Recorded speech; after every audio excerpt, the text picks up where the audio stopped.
Greene County basketball is on the air. And now, Matthew Palazzo.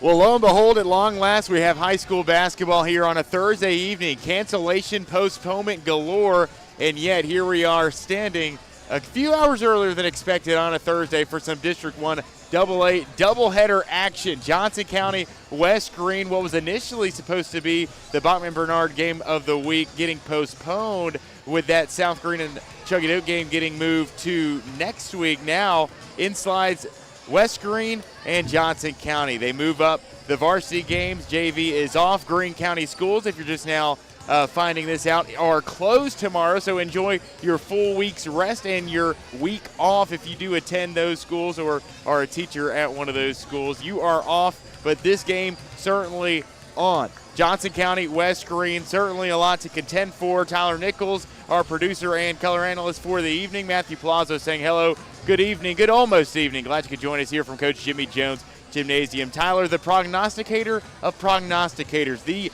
best at what he does when it comes to seeing how these district standings will shake out and really what's up for grabs here tonight. So, Tyler, why don't you explain for us tonight what's up for grabs? Why should we care about this District 1 AA contest?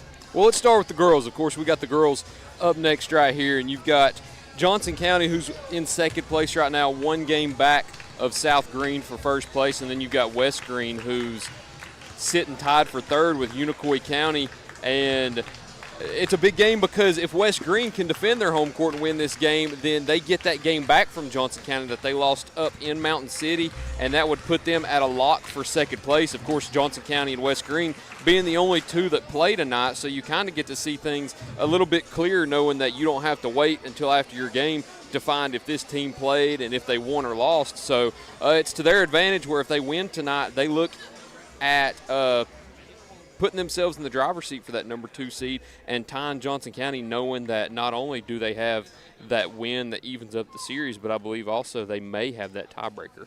And we'll get into more as the night goes along, certainly when we come back from break. West Greene playing for the first time in about a week, 10-13 on the season. Johnson County playing really for the second time in 2 weeks. But we'll be right back. Opening tip and starters when we return. It's Johnson County and West Greene for the Bachman-Bernard Game of the Week presented by Tommie's Plumbing.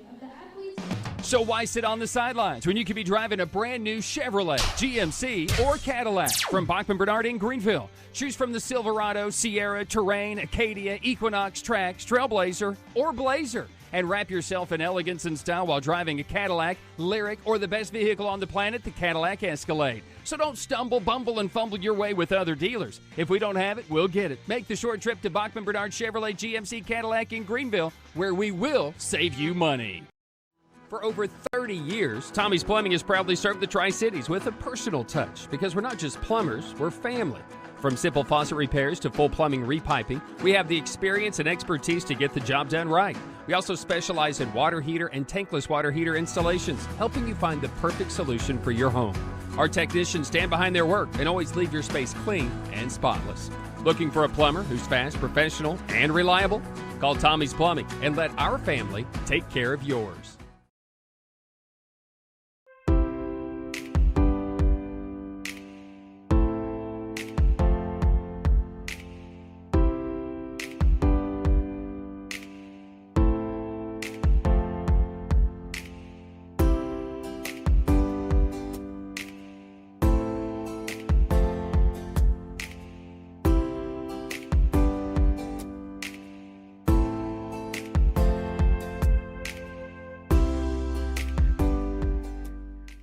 My dad was born here in 1933.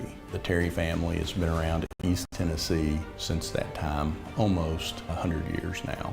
Over the past 25 years of my career, I've had the opportunity to represent East Tennesseans all over the country. When we say, let our family help your family, we mean that. That is something we live by here at the Terry Law Firm. You have my word that we will represent your family just like you're part of our family.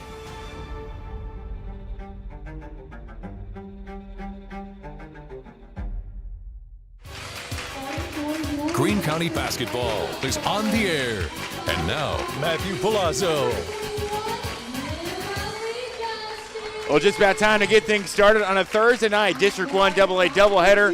First, we'll go for the ladies. West Greene Johnson County. We'll start with the starting lineup. First, from the team from Mountain City, the Lady Longhorns coming in at 8-12, 5-2 league record on the season. It'll be the junior Mackenzie McLean, the coach's daughter, the junior Ellen Eisenhower from the long line of Eisenhowers in Mountain City, the sophomore Abby Dickens, the senior Izzy Thompson, and the senior CJ Lipford. The 6-1 off the bench will be Audrey Shaw. Very talented young group and a crop of talent here for this Johnson County squad. West Greene, equally young, equally talented. The Lady Buffaloes will try out the junior at guard, Sarah Justice, the sophomore at forward, Peyton Norton, the junior in Nevaeh Davis, the junior in Emily Justice, and the junior at Joey Shipley, averaging nearly a double-double on the season, one of the top averages in the region coming into tonight. Always a pleasure to watch Joey Shipley. This is a Lady Buffs team that need it in a big way. 10-13 coming in, 4-3 league record, a 5-4 record in January. So you can tell Coach Betsy Shaw's crew is starting to turn the page, starting to get those wins where they need them. Tyler told me beforehand, a 3-4 team at home this season, but 2-1 at home in District 1 AA competition, arguably the most important. Or else, why would you play the game? Shipley will do the opening tip honors against CJ Lipford, and we will redo it from the same exact spot. Excellent officiating crew on hand here, the Fanchers, as well as Colin Compton. Great crew on a, let's say, a premature Thursday tip. And thankful for those tuning in, maybe just now getting off work or maybe an hour still left. So hope you're staying with us as we begin this Thursday night doubleheader. Johnson County, West Greene. Tip-off brought forward a couple hours for 4 o'clock, had us scrambling as well. West Greene will start with the basketball. They'll take it right side into the forecourt. Peyton Norton will bounce one in for Emily Justice. A step back three will be the first shot of the game. It'll carry him off left side. Joey Shipley, offensive rebound, put back, and it's good. Joey Shipley with her first offensive rebound and her first points of the basketball game. West Greene takes an early lead. Johnson County looking to respond immediately. They will with Izzy Thompson, the junior, putting it up and in off the glass softly. Full court press for the Johnson County Lady Longhorns, a team that likes to get up and in your face. They're close, they're personal, and they are very fast. Shipley going to try a transition three. It glances off the left side of the cylinder, out of bounds, Johnson County basketball.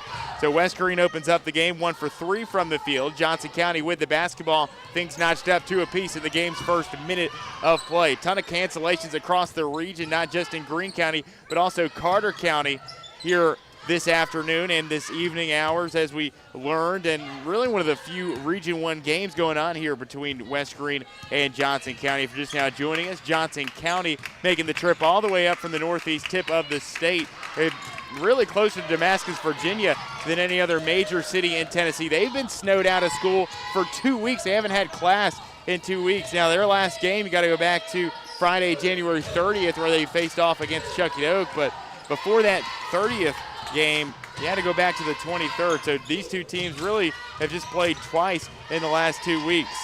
Johnson County into the front court looking for their first points in a little while. It's a missed three, top of the key by Eisenhower. A rebound pulled in by Joey Shipley for her second board of the late afternoon. Shipley now on the offensive in the neon pink shoes. Norton with it on the foul line. Deep three-pointer for Emily Justice, and it bounces high and nearly hits the top of the square. McLean reels in the board, and Johnson County is off and running.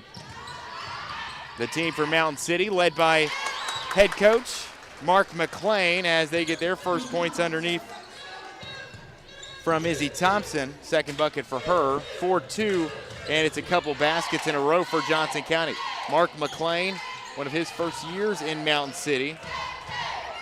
A long line of daughters coming up through the ranks in Carter County Athletics. The youngest one, Mackenzie, in the starting lineup today for the Lady Longhorns. A missed three, an offensive putback. It's good from C.J. Lipford after the three was off the mark by Dickens. And Johnson County has answered that 2-0 start by West Greene with 6 unanswered. 5:10 to go, opening quarter. West Greene needing something offensively after that first make from Shipley. They are since, well, I guess you could say in total, 2 of 5 from the field. Missed three-pointer, top of the perimeter, and that won't do it. Under 5 to play. Johnson County with a 4-point lead in the basketball back. McLean floater in the lane, missed it, got her own miss, and went up for the follow-up attempt, getting fouled on the way up, and McLean will head to the foul line after the game's first foul is called.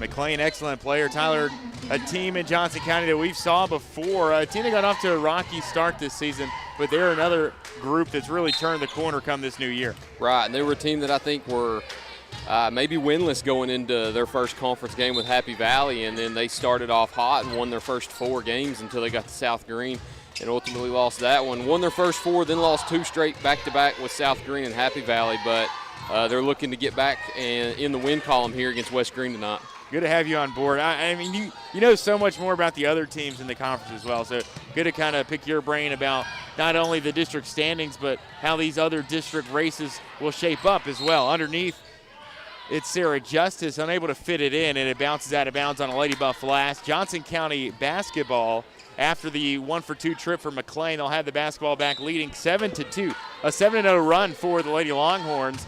After West Greene jumped out of the gates, it's been all Longhorns ever since. 2.5-hour trip down from Mountain City on the yellow school bus. Made it here safely. That's the good news. The bad news is they have very seldomly missed here tonight. Mackenzie McLean from downtown, left side, and that will give Johnson County an 8-point lead, 10-2. Norton and the Buffs have broken the press quite easily here tonight, and that's the points that you need. You desperately needed as Peyton Norton delivers with a left elbow jumper. First points in over 3 minutes of game time. Johnson County basketball as they cross the stripe going right to left. Also into the game for the first time, it's Audrey Shaw. Three-pointer high arcing off the back iron by McLean, and Shipley will sky for the defensive board. Emily Justice thought about it in the fast break. We'll kick it off to her twin sister. Another high arcing shot, but it's just short. And it's off and into the hand of a Lady Longhorn. Johnson County in the road blacks here tonight. White numbers and lettering with the maroon outline. This one off the fingertips of Shaw and out of bounds, nearly entering the trash can on the other end of the floor. And we'll see a substitution made for Coach Shaw as Sarah Justice will check out and will step Erica Davis, the freshman. Also another freshman into the game, Kaylee Edwards. Haven't seen a lot of Edwards here in these last few weeks, and we've seen a lot of Peyton Norton these last few possessions. Triple made, timeout force. We go to the break. Return in 30 seconds with 3:25 to go. West Greene heating up on a 5-0 run.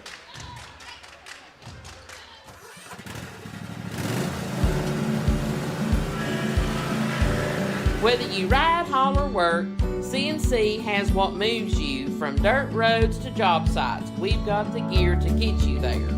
Hardworking equipment, helpful people, and honest advice. Whether you haul tools, toys, or livestock, CNC Custom Trailers has the equipment you need and the upgrades you want.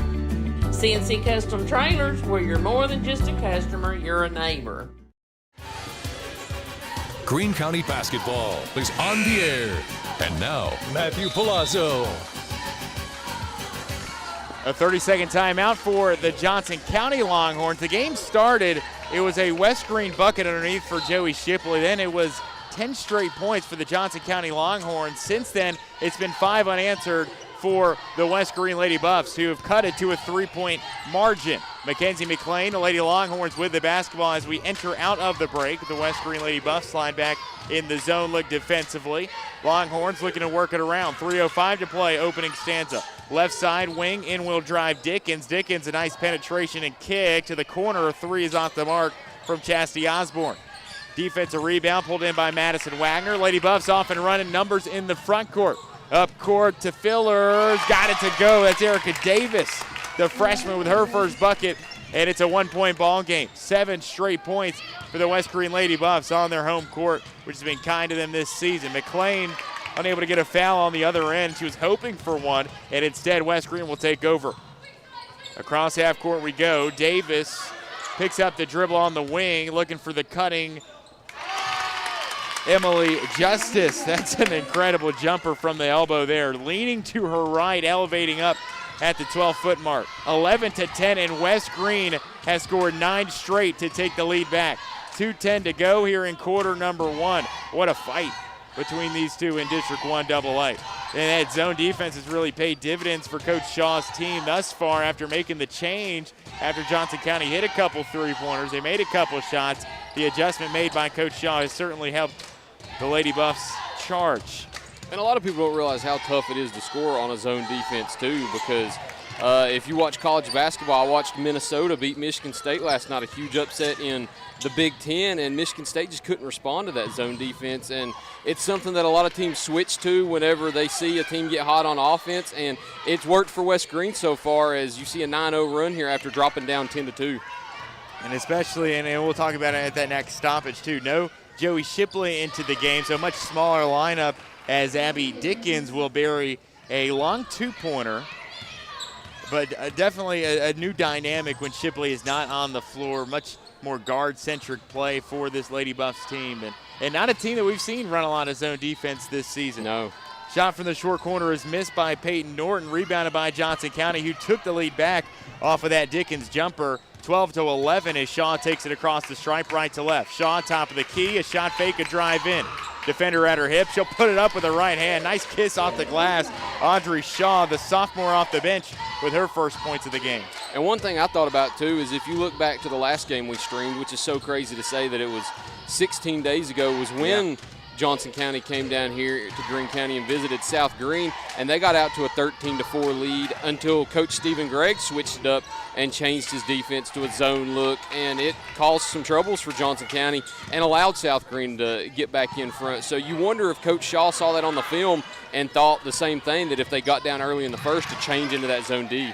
A steal and a very long attempt here by Peyton Norton. You like to think that she probably saw the seconds winding down, thought there was about 15 less than were actually up on the clock. She took that shot without 20 seconds remaining now with 16.4 ticks on the clock. Coach McLean will make a change. And going back to that, Tyler, kind of the same with both teams. Not a lot of practice, not a lot of game action between these two. You go back to that January 20th date at South Greene where Johnson County played. Those two teams, including let's negate that 20th game. They've only had 2 games in that 2-week span. In that 16-day span, they've only had 2 games. So, and definitely not a lot of practice either with all the class that these teams have missed. But you couldn't tell by the way they've opened up this first quarter. We played one here from Coach Jimmy Jones Gymnasium. Johnson County opens up a 14-11 lead over the homestanding Lady Buffs of West Greene High School. Second quarter on your way right after this as you listen to the Bachman Bernard Game of the Week presented by Tommie's Plumbing. In Greenville, we blend beauty with Southern charm. From sharp cuts to flawless color and perfect extensions, we make dream hair real.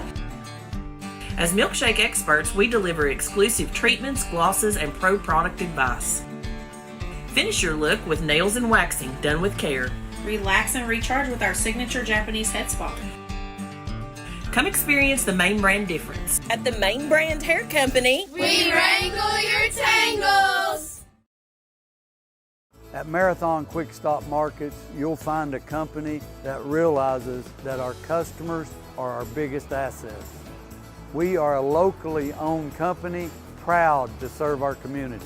So we do everything with you in mind. We clean and sanitize our stores, provide a well-lit, monitored area to keep you and your family safe. You can always expect a friendly staff and a large selection of products with weekly specials.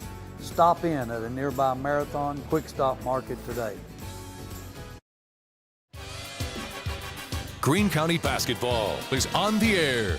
And now, Matthew Palazzo.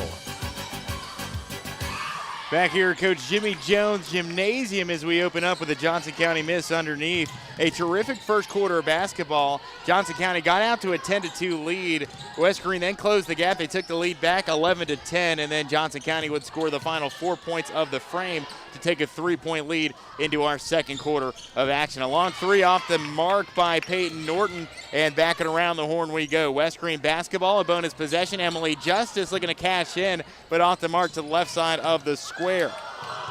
Good back and forth affair in that first quarter. Not a lot of Joey Shipley in the latter half of the quarter. Just 2 points and 3 rebounds for the junior forward. A three-pointer off the mark by Audrey Shaw that exits out of bounds, and new life for the West Greene Lady Buffs who get the ball back. What'd you like, what'd you dislike from that first quarter, Tyler? I like to switch up to the zone defense. I know that was something that we mentioned, but, I mean, it really changed the game for West Greene. You start off 2-0, and then you allow 10 straight points and get down by 8. And then you score 9 straight to then take the lead back right there. So I like the zone defense look right there. Didn't like some of the shots. I thought some of the shots were not high-quality shots, so maybe better shot selection, but I do like what they've done on defense so far. And it's been a great outing so far from Peyton Norton. She's leading the charge with 7 points to pace all scores. Johnson County led by McLean and Thompson with 4 apiece. Norton looking to add on to that total, just a bit short on this 3-point attempt, and we will head the other way. Johnson County basketball as McLean looks to maneuver and is pushed down by Shipley after the collision. 14-13, Buffs trail by 1, looking to get back into it here on a Thursday night to open up our district doubleheader. It's the first on Shipley, team foul number 1, just second team foul of the day for West Greene through a quarter and some change. West Greene is a team shooting at 6 of 15 from the field. At Tyler's point, not the greatest shot selection from the field, needing to improve in that regard come this second quarter. Johnson County, meanwhile, 6 of 13, a touch better, and also 1 of 2 from the foul line. Nice finish inside there from C.J. Lipford, from Izzy Thompson to give Johnson County the 3-point edge and a walk in the backcourt. That's the first turnover we've seen against that Johnson County press today, Tyler, something that West Greene has vastly improved upon throughout the season. We saw this Johnson County press give South Greene some troubles, and West Greene has just struggled in district play against opponents' pressure, but not until that turnover there. It's kind of like a backhanded thank you to Hampton, because I think Hampton prepares everybody for that with as much as they press you, and they were in the district the last 2 years. So I think they've kind of prepared anybody for that, because there's not many more presses that are tougher to break than Hampton's, and once you figure out how to break it, you can break almost anybody else's. Buffs looking to get it inside at the foul line for Shipley, out deep to Justice, whose 3 caroms off and around the orange circle. McLean gets the rebound. She'll take it up court herself, dish it off to her right for Osborne. And the Lady Buffs will slide back into that zone defense. 5.5 to go until we reach the halfway point. 16-13, we stay deadlocked. Across the arc, a swing pass for Dickens, up top for McLean. Much more methodical offensive possession here. It leads to a missed jumper on the elbow for Thompson, but a much more patient approach that time around from Johnson County. A floating pass to the near side corner for Edwards, and the freshman will get it back, picking up her dribble after deflection enters the Johnson County bench. It'll be a sideline inbound for the home team. Shaw, Eisenhower both check back in. Sarah Justice will check in for her twin sister. And how much of a game changer is Shaw, too? Because I've had anonymous members mention how they think Shaw might be the best player in the district. And it's crazy that she comes off the bench, but she's so crucial to that team and how they go. And it's insane that maybe the best player in the conference comes off the bench right on cue. And right on cue, just as you say it, Audrey Shaw, the steal, the finish on the other end with the left hand. And I wouldn't disagree with that statement at all. I mean, I feel like that district player of the year is just so up for grabs this season. I mean, I think many would tab Courtney Bailey as the favorite, but certainly Shaw in that mix as well. The second team in the district. I mean, the plays that she makes, and you said it, I mean, right off the bench, and you just don't expect a player coming off the bench to provide that impact, but she can make some plays, and she is already doing so here tonight with her 4 points. Yeah, that's usually you look at player of the years and you can kind of see. I mean, I think for the boys it's pretty much wrapped up. It's Jackson Simmons. For the girls, you've got Courtney Bailey on the league-leading team in South Greene. You've got 2 from Johnson County. You've got McLean and Shaw. And then you've got to look at West Greene, and you've got to look at Joey Shipley and everything she means to that team too. You can't count out Unicoi, because Unicoi won 4 straight now, and they're creeping back there looking to finish in the top 2 and get that first-round bye into regions. So it's going to be fun come district tournament time to hear who gets presented with each award. And then you go back to that age-old question, right? Player of the year, and oh, what a finish there from Izzy Thompson. Count the 2. She'll go to the free throw line to look to add on, and what a storm from Johnson County here after falling behind 11-10. They have since outscored West Greene 10-2, and most of that has been here in this second quarter, where they have outscored West Greene 6-2. Peyton Norton will check back in for Erica Davis, but back to that age-old question, player of the year, does it go to the best player on the best team? Does it go to the most valuable player? You take that player off, and then I think if you're looking at it in that second aspect, I think you certainly need to give Joey Shipley a nod, because what she has done this season and last season, I mean, she is just such a special talent, and the numbers that she puts up night in, night out, I mean, I think it rivals anybody in the entire district. Yeah, triple doubles, and you look at last year, I don't remember exactly where West Greene finished in the district, but I believe Morgan Brown ended up being your district player of the year, and she wasn't on the top team. So I go with the second option there. I think it goes to the most valuable player. Some people think it goes to maybe the player on the best team or one of the best teams, but I'm going with most valuable, and I mean, it's a wide open race so far in this conference too. Well, timeout on the floor. We'll pick this right back up when we return after a 30-second break. 3:36 to go in the half. Johnson County on a 13-2 run. At many dealerships, you get what you'd expect. Games, gimmicks, and shady sales tactics. At Gateway Nissan in Greenville, expect the unexpected. Low prices, convenient service, and a great buying experience. Get our Gateway exclusive lifetime powertrain warranty. No worries for life. You deserve the unexpected. It's the #1 reason you gotta get to Gateway. Shop online at GatewayNissanGreenville.com. Or take the super short drive down Highway 11E to Gateway Nissan in Greenville. Greene County basketball is on the air. And now, Matthew Palazzo. West Greene struggling from the field as we begin the second quarter. Just 1 for 7 to begin this second frame. Johnson County, meanwhile, 4 for 7. They are currently on a 13-2 run to take this 23-13 lead over the Lady Buffaloes. West Greene basketball out of the break. Shipley takes a tumble to the hardwood, does draw the foul and the contact, and will head to the foul line to shoot the pair of free throws. Shipley mostly held in check that first quarter, but didn't have a lot of minutes despite just the one foul, just has not gotten the looks that she typically does underneath. It's been a Peyton Norton show offensively, the team leader in points with those 7 that she has scored, as Shipley cannot connect on the first free throw attempt.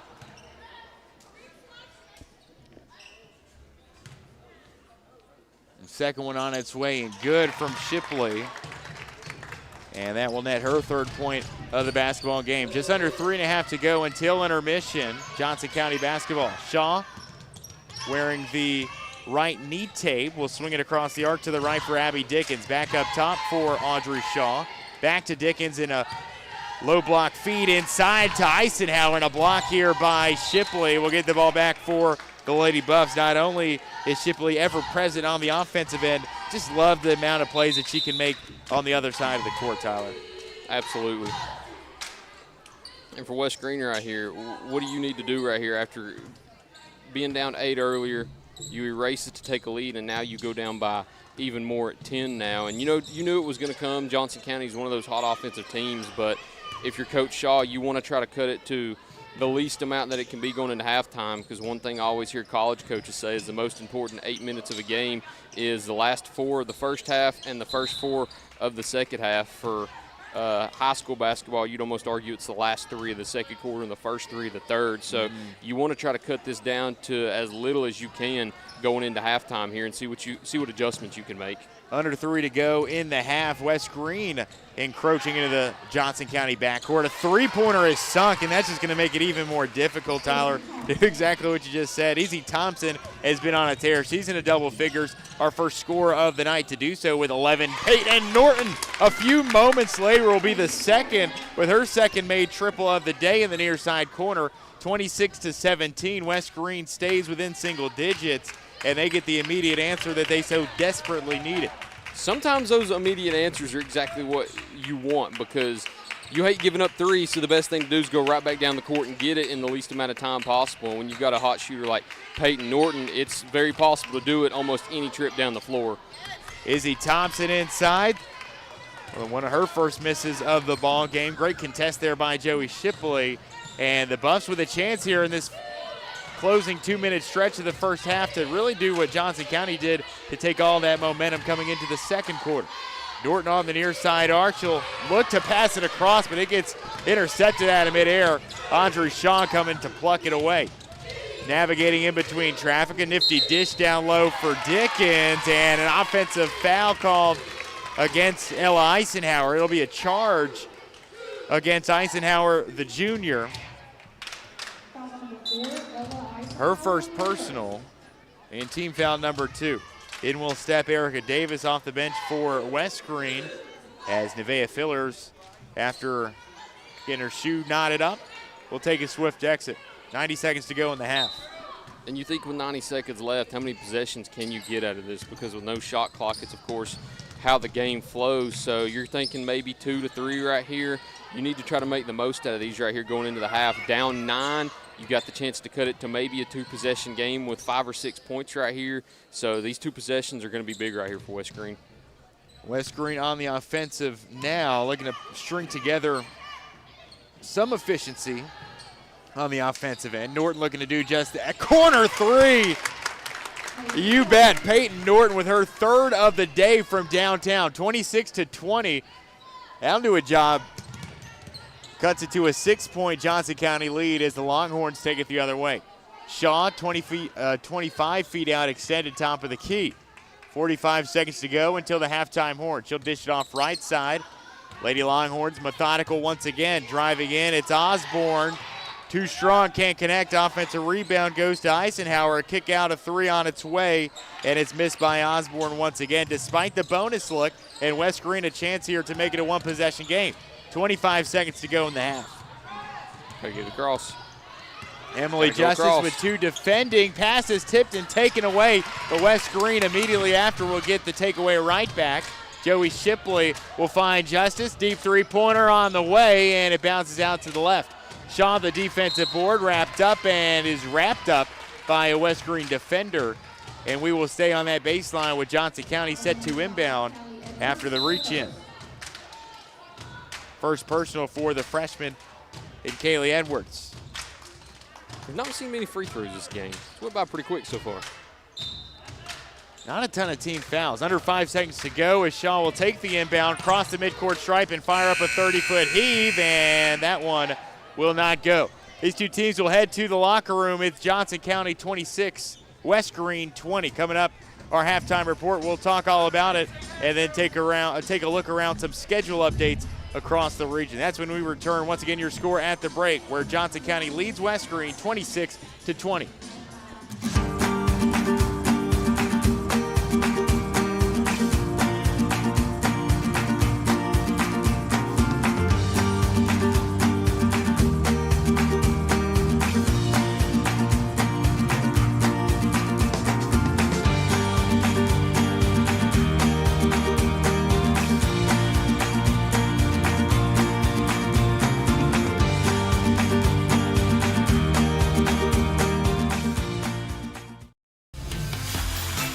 At Food City, we make it easy for you to shop your way. Order online and pick it up curbside, or have it delivered straight to your door with Instacart or DoorDash. Nobody does food like Food City. And now get it straight from our doors to yours. Value every day, Food City. Your project needs power. Williams Electric Supply has it all. Find us in Bristol, Greenville, Johnson City, and Kingsport. Our knowledgeable staff can help you with every wire, cable, switch, and electrical need. No one does electrical better. Williams Electric Supply. Your home needs lighting. Williams Electric Supply has it all. A showroom full of ideas for lighting your home for comfort. Find us in Bristol, Greenville, Johnson City, and Kingsport for unique lighting and every perfect light fixture. No one does lighting better. Williams Electric Supply.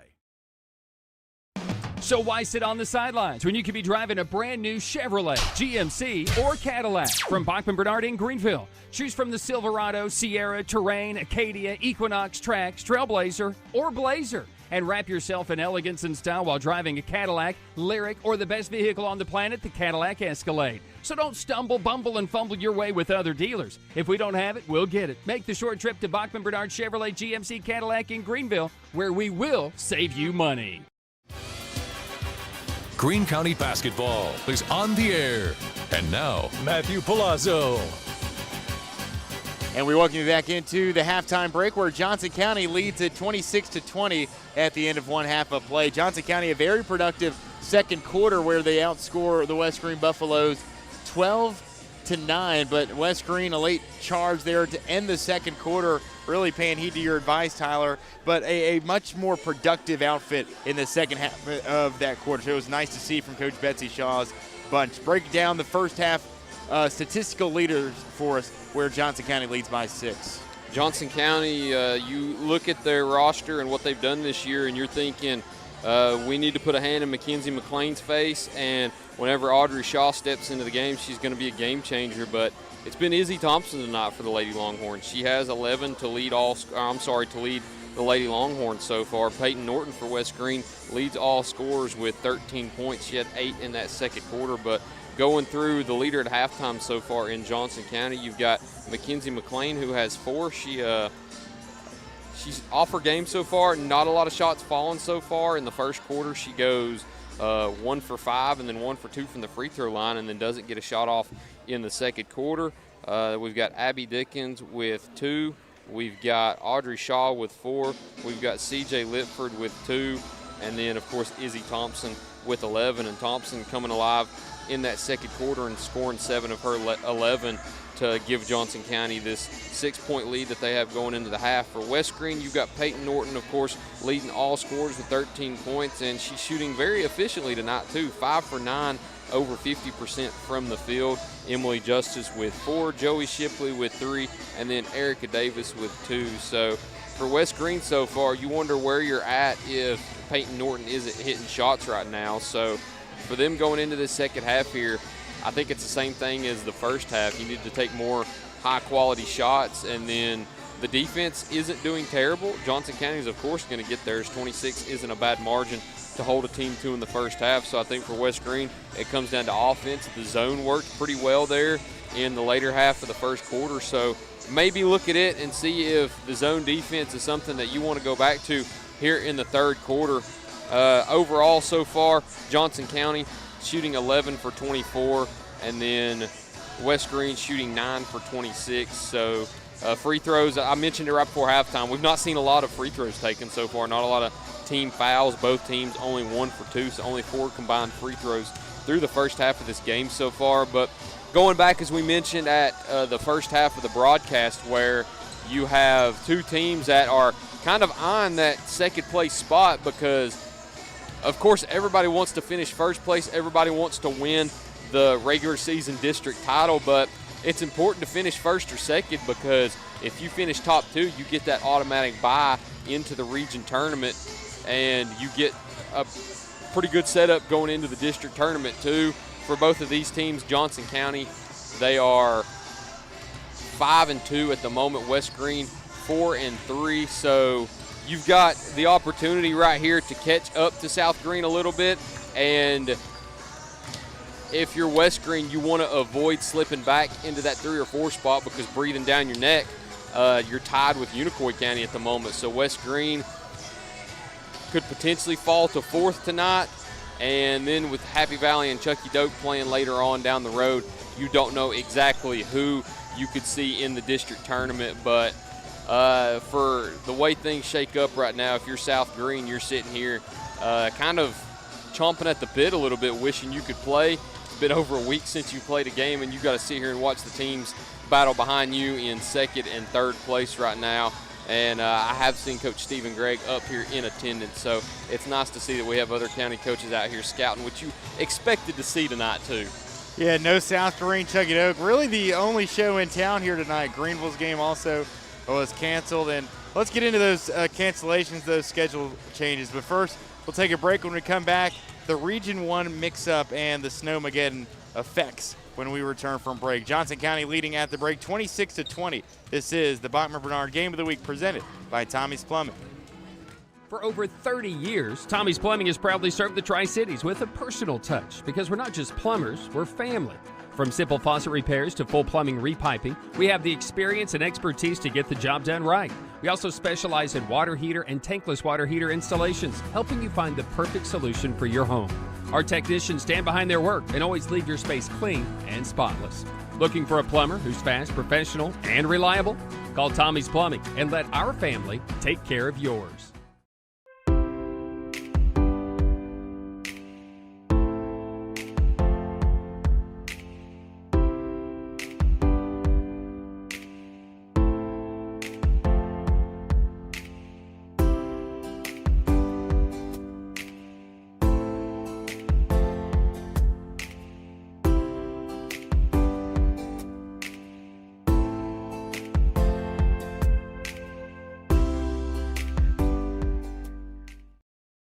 My dad was born here in 1933.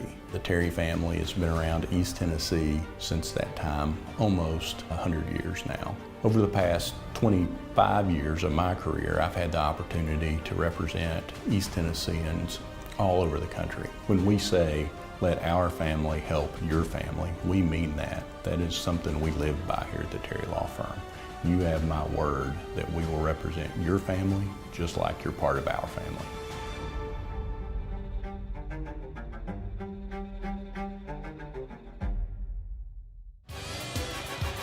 Greene County basketball is on the air. And now, Matthew Palazzo. Back at Coach Jimmy Jones Gymnasium. Second half right around the corner with Johnson County leading West Greene 26-20. Let's take a look at some of these schedule changes and cancellations. They started, I guess you could say, yesterday really with National Signing Day. The Signing Day festivities, they got postponed for Caden Baugh, Colton Smith, Bishop Meriwether, Zorian Harris, and Lath Ivy will now be broadcasted on Green Sports Zone a week from yesterday, next Wednesday at 3 o'clock, but that was postponed from today with the cancellation of Greenville City Schools earlier this morning. Then we learned the North Greene at University High games today were postponed. They will now be moved to Saturday, February 14th on Valentine's Day, and Friday's North Greene Unaka girls game will be moved up to start at 5 o'clock. So North Greene Unaka now starts Friday at 5 p.m. And then our last schedule update on the day came when South Greene and Chuggett Oak got moved, which was originally scheduled for tonight, now having been moved to next Friday, February 14th. Really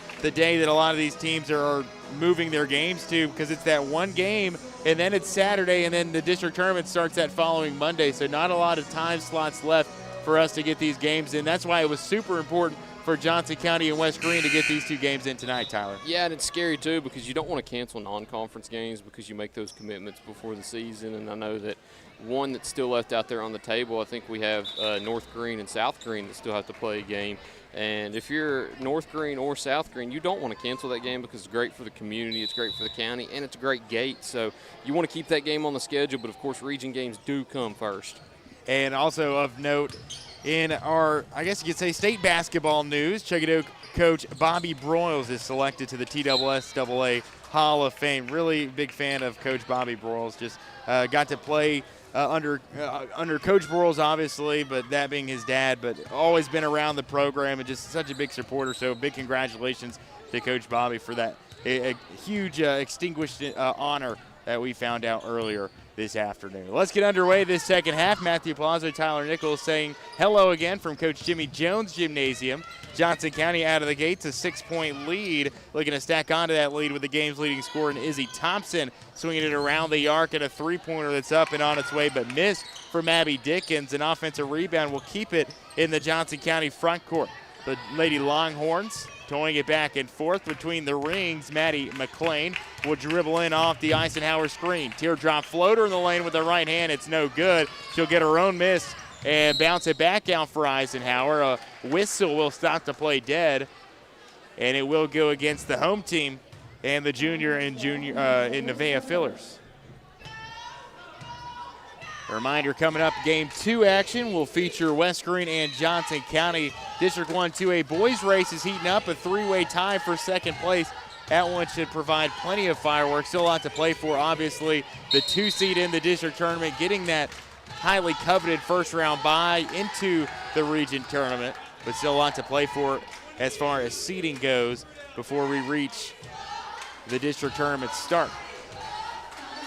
Yeah, a few big games still on the table on the boys' side. You still have, of course, you talk about West Greene, South Greene, and Chucky Doak, all three of our county teams being tied there for second place. A few of those teams still have to play each other, too. You had South Greene and Chucky Doak originally scheduled for today, and then you still have West Greene going to South Greene. So both of those games are going to be pivotal, and then you can't forget Chucky Doak traveling down there to play Unicoi County, the undefeated #1 team in the conference. So a lot of games still left to shake things up, even though it feels like such a small sample size with 3 games left. And it feels like just such a short amount of time to get those games in with the cancellations and the postponements of these past few weeks. 28-20 after the Eisenhower make underneath. It was a foul on Shipley before the inbound pass. So West Greene Johnson County, would get it back. Here they are again with the Lady Longhorns with 6:35 to go. McLean, the ball handler, will swing it off right side to the near side corner. In cuts Dickens, and see, do we have a foul here? Or maybe was that a delay of game? No foul was called. Maybe just a deflection out of bounds, a dead ball. That's what we'll go with. Under 6.5 to go, an 8-point lead, and the ball in hand for Johnson County. McLean, a lofty pass to the left side. Low block, nice cut there for Lipford. Banked it up and in off the glass, and C.J. Lipford will give Johnson County a 10-point lead. They've held a double-figure lead. It came early in that second quarter, and they've come running out of the gates of this second half. Shipley, the left-handed lay-in on the other end, is no good, but she draws enough contact to make it to the free throw line. Be Shipley's second time to the free throw line and not 1 for 2 the first time. So it's one of the free throws are going to be crucial here in the second half. You're not getting many of them, so when you do get your opportunities, you need to sink them exactly like that right there. And Shipley especially just draws so much contact, just the style of play that she brings to the table. Have really seen her improve at the free throw stripe this season. As I say that, she does miss the second one, but the point still stands. You can look at the averages. Shipley just 3 rebounds tonight. The minutes have also been a tad bit restricted, just the 1 personal foul, but Shipley certainly hoping to lead the Buffalo Charge in this second half to come back from this double-figure deficit. A baseline inbound for McLean, and she'll pop one in. Around the arc it goes from Dickens to Thompson to the far side corner for McLean. Thompson, top of the key, underneath. Eisenhower nearly picked from behind by Shipley. Good block as Shipley got a touch on it. And West Greene will take over. Just over 5:35 to go. Norton front court, Buffaloes, and has it swatted out of bounds. It'll stay on that end with Coach Betsy Shaw's crew. And that's one of those plays that Joey Shipley makes that makes her stand out so much in this conversation of best player in the conference, because when you've got somebody that not only blocks shots like that, but she had one earlier on our end of the floor in the first half where she didn't block the shot, but she altered it enough to where I don't even know if the layup touched rim. So I went back to talking about Minnesota and Michigan State earlier today. I also watched the San Antonio Spurs last night, and it's kind of like Victor Wembanyama doing enough just to alter a shot. 16 points for Peyton Norton, who connects from deep once again. 4 3-pointers for Norton here tonight. And you see there a beautiful dish to the corner by Shipley, showing she can do more than just score and rebound as well. She can also play make. substitution made for the visitors as Audrey Shaw will make a reappearance, as well as Chastity Osborne. Taking the seat, it will be Thompson and Litford as Johnson County opts for the smaller lineup. Under 5 to go, quarter number 3, a 6-point game after the Norton triple. Shipley, short corner, will drive in reverse lane, is just short, and it's rebounded by Sarah Justice. Bonus chance for the Buffs, and Norton will regain it again, so they will stave off another near turnover. Shipley's 3 from the corner will miss. And here we go back the other way. Johnson County gets it back. They'll move it quickly up court, driving in, a stop for Osborne. And Dickens will reel it out. 6-point lead and the ball back for the team from Mountain City. Shipley a deflection, but the Longhorns will get it back. Wraparound pass. Shipley got the hands on it, comes away with the steal. Emily Justice, head full of steam. Nobody on the other end, but a chase down block for Maddie McLean. Terrific play by the junior, and Johnson County will take a timeout. We will too. 4:08 to go, quarter number 3. Your updated score is Johnson County 30, West Greene 24.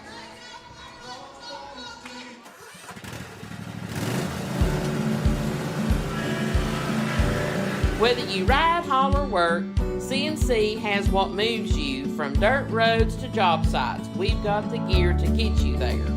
Hardworking equipment, helpful people, and honest advice. Whether you haul tools, toys, or livestock, CNC Custom Trailers has the equipment you need and the upgrades you want. CNC Custom Trailers, where you're more than just a customer, you're a neighbor. Greene County basketball is on the air. And now, Matthew Palazzo. Back in Jimmy Jones Gymnasium here, Bachman Menard Game of the Week presented by Tommie's Plumbing. I'll take over for a second while Matthew plugs in the hotspot router. Matthew, back. Peyton Norton banks one in. Man, what a tear that she has been on. 18 points for the sophomore, well over her average. Average is right around 10 points per game. She had that in the first half of this contest, and an immediate answer on the other end as Chastity Osborne drives in and knocks down the teardrop floater. 32-26. It's been a game of about that 3 to 6 point margin throughout. Johnson County has taken a double-figure lead a number of times, but West Greene having stormed back here recently to make it that 6-point game once again. Shipley in from the left elbow. Shot is tipped out of bounds. It'll stay Buffalo basketball. And Coach Shaw will make a change with Madison Wagner coming in off the bench for the home team. Out will step Peyton Norton. A baseline inbound for Shipley will take the swift exit. New 5, it'll be Norton alongside of Edwards, Wagner, Davis, and Justice. Emily Justice, that is. A turnover for the Lady Buffs, and Johnson County will take it the other way. A corner 3 by Dickens bounces off the left rim and nearly out of bounds before West Greene can save it. Edwards collisioned between she and McLean, and it will be a foul against the coach's daughter, Mackenzie McLean. First personal for her, and West Greene will take over. Johnson County slides into the backcourt to apply the pressure. Edwards across midcourt. Wagner has it, trapped by 3 different defenders. Will eventually escape the pressure, kick it to the corner to the freshman Erica Davis. Lost it off of her foot, but not before Coach Betsy Shaw will take a full timeout. We'll take it for the duration, just under 3 minutes to go in quarter number 3. Johnson County leads it by 6. In Greenville, we blend beauty with Southern charm. From sharp cuts to flawless color and perfect extensions, we make dream hair real. As milkshake experts, we deliver exclusive treatments, glosses, and pro product advice. Finish your look with nails and waxing done with care. Relax and recharge with our signature Japanese head spa. Come experience the Main Brand difference. At the Main Brand Hair Company, we wrangle your tangles. At Marathon Quick Stop Markets, you'll find a company that realizes that our customers are our biggest assets. We are a locally owned company, proud to serve our community. So we do everything with you in mind. We clean and sanitize our stores, provide a well-lit monitored area to keep you and your family safe. You can always expect a friendly staff and a large selection of products with weekly specials. Stop in at a nearby Marathon Quick Stop Market today. Greene County basketball is on the air. And now, Matthew Palazzo. 32-26 as we welcome you back out of the break. West Greene with 3 timeouts remaining. Johnson County with 3 as well. Underneath, the ball deflected out of bounds nearly. Audrey Shaw saved it from going out, but Norton will corral it and have her shot blocked from behind by Audrey Shaw. The foul goes against Chastity Osborne of Johnson County, and it will send Peyton Norton to the line, looking to add on to her game-leading 18. This game having been brought forward, original 6:30 tip brought all the way early to 4 o'clock.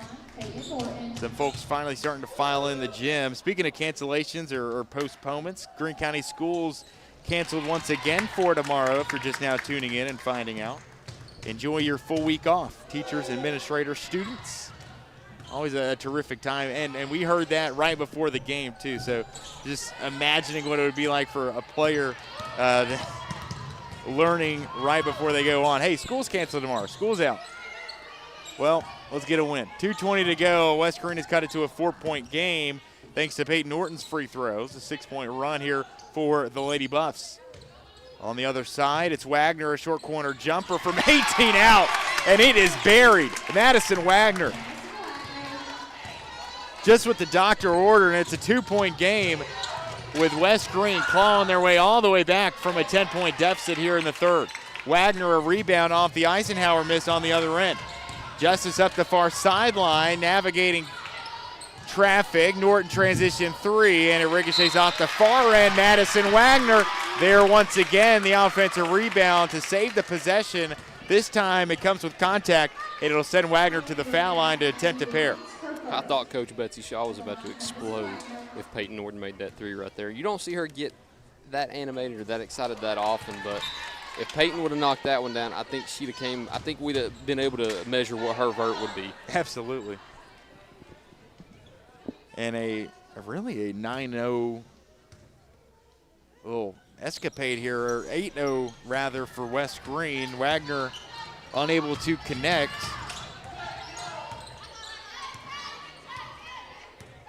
Is that an 0 for 2 trip for Wagner there? Correct. Okay, 0 for 2. I had missed the first one, but still a 2-point game. Johnson County leading, going the other way, holding on to that 2-point advantage. Top of the key, a 3-pointer attempted by Dickens, and it escapes off to the left side. Justice the rebound will pick it up in the backcourt for West Greene. Facing some pressure, sent by Audrey Shaw. Tie up, Hardwood, and jump ball is called between Shaw and Justice as they fall to the floor. Credit to West Greene's defense this quarter, only allowing Johnson County to 6 points so far. And I know as soon as I say that right here, it's going to be the announcer's jinx, and they're going to go on like a 6-0 run to end the quarter. But if you're West Greene right here, you really nailed down on defense, and that's what really sparked the comeback here in the third quarter. McLean, the takeaway for Johnson County right before West Greene could really get things going and look to tie it up. Now with a minute left to go, Ella Eisenhower going to try a 3 off the mark, and West Greene a chance to do just that. Tie or take the lead. 50 seconds to go in the quarter. In drives the freshman, Erica Davis. Teardrop floater, it's good. Erica Davis will tie us up at 32. A low-scoring affair thus far. A defensive battle between these two in District 1 AA. On a Thursday night, it's provided some fireworks and some back-and-forth fanfare. Shaw thought about it, driving in, and will not get one to go. It bounces out, exchanges possession a few times, and Norton ends up on the hardwood alongside of Audrey Shaw. Johnson County just can't buy a bucket right now, and for West Greene, you're happy to see that because they were a team that came out hot in the first quarter and then extended that lead into the halftime, scored more in the second than they did in the first. So, I mean, the way the game's going, you're thinking they're going to do the same going into the third right here, and to be able to allow them to single digits has been quite impressive by the Lady Buffs. And it's really bad news, especially when you have Joey Shipley checking back in for the West Greene Lady Buffs. Tie game at 32. Johnson County likely going to hold it for one last shot. McLean the ball handler, a pass right side. Eisenhower the elbow underneath for Shaw. Reverse wraparound lay-in, and it's good.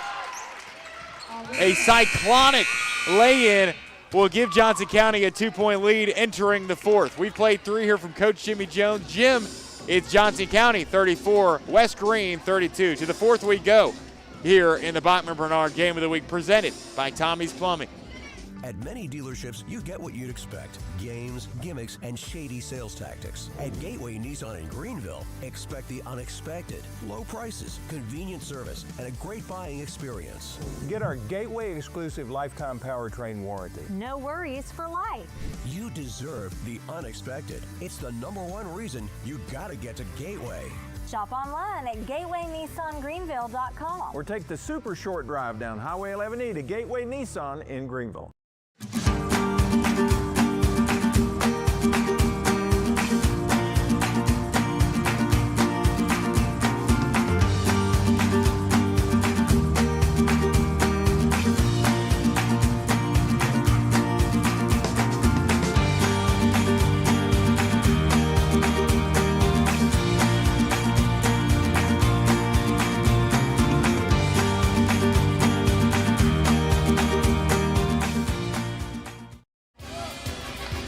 Greene County basketball is on the air. And now, Matthew Palazzo. What an incredible game on our hands here on a Thursday night from Moissan. 34-32, Johnson County takes the lead thanks to an Audrey Shaw bucket at the quarter's end. Mountain City, 2.5 hours away. Johnson County having been exempt from school for the last 2 weeks, but you couldn't tell by the way they've shot the ball at times here tonight. Audrey Shaw, the miss underneath, the swat out, and West Greene will save a possession out of it. Peyton Norton and the Lady Buffs off and running, looking to tie or take the lead. They have trailed by as many as 10 this half. Emily Justice, a three-pointer that ricochets out off the arm of Audrey Shaw, and West Greene will keep it on the other end. Another shot right there altered by Joey Shipley on the opposite side of the court on defense. Another big key for West Greene that I failed to realize too was, like you mentioned, it was big that they were able to hold them to only 6 points without Shipley in the game, because a lot of times whenever a team's best player exits the floor, that's when the opposite team really looks at things like this is the time to make our run. Missed 3 from the corner for Erica Davis, and Norton not able to chase it down before it exits the boundary. It will be Johnson County basketball. That third quarter, West Greene shooting 4 of 7 from the field. Johnson County cooling off a little bit, 4 for 12, as West Greene outscores the road team 12-8 in the quarter. Corner 3 is sunk, and that will put an end to the drought for Johnson County, as Izzy Thompson is golden from downtown. 14 points for Thompson to lead the Lady Longhorns. West Greene quickly the other way, and we've seen it a time or two, but Peyton Norton unable to answer this go-around, and Shipley driving after the offensive rebound. Justice floater can't connect. 4th rebound of the game for Joey Shipley. McLean cutting in and out of traffic, a cut to the corner, and another dagger 3 by Izzy Thompson. 17 points for the senior, and she's got Johnson County in front by 8. You blinked, and it's a 6-0 run for the team from Mountain City. A 10-0 run if you go back to the third quarter. They trying to get into Shipley on the other end, do the Buffs, and it gets deflected out of bounds. It will stay West Greene basketball with just over 6.5 remaining. Yeah, and that one hurts because you hold Johnson County to only, I believe, 8 the entire third quarter, and then they come out with 6 here in the first minute and 15 seconds. So that one hurts a lot. That one will definitely take a hit to your confidence, but the good news is you still got plenty of time left, 6.5 left.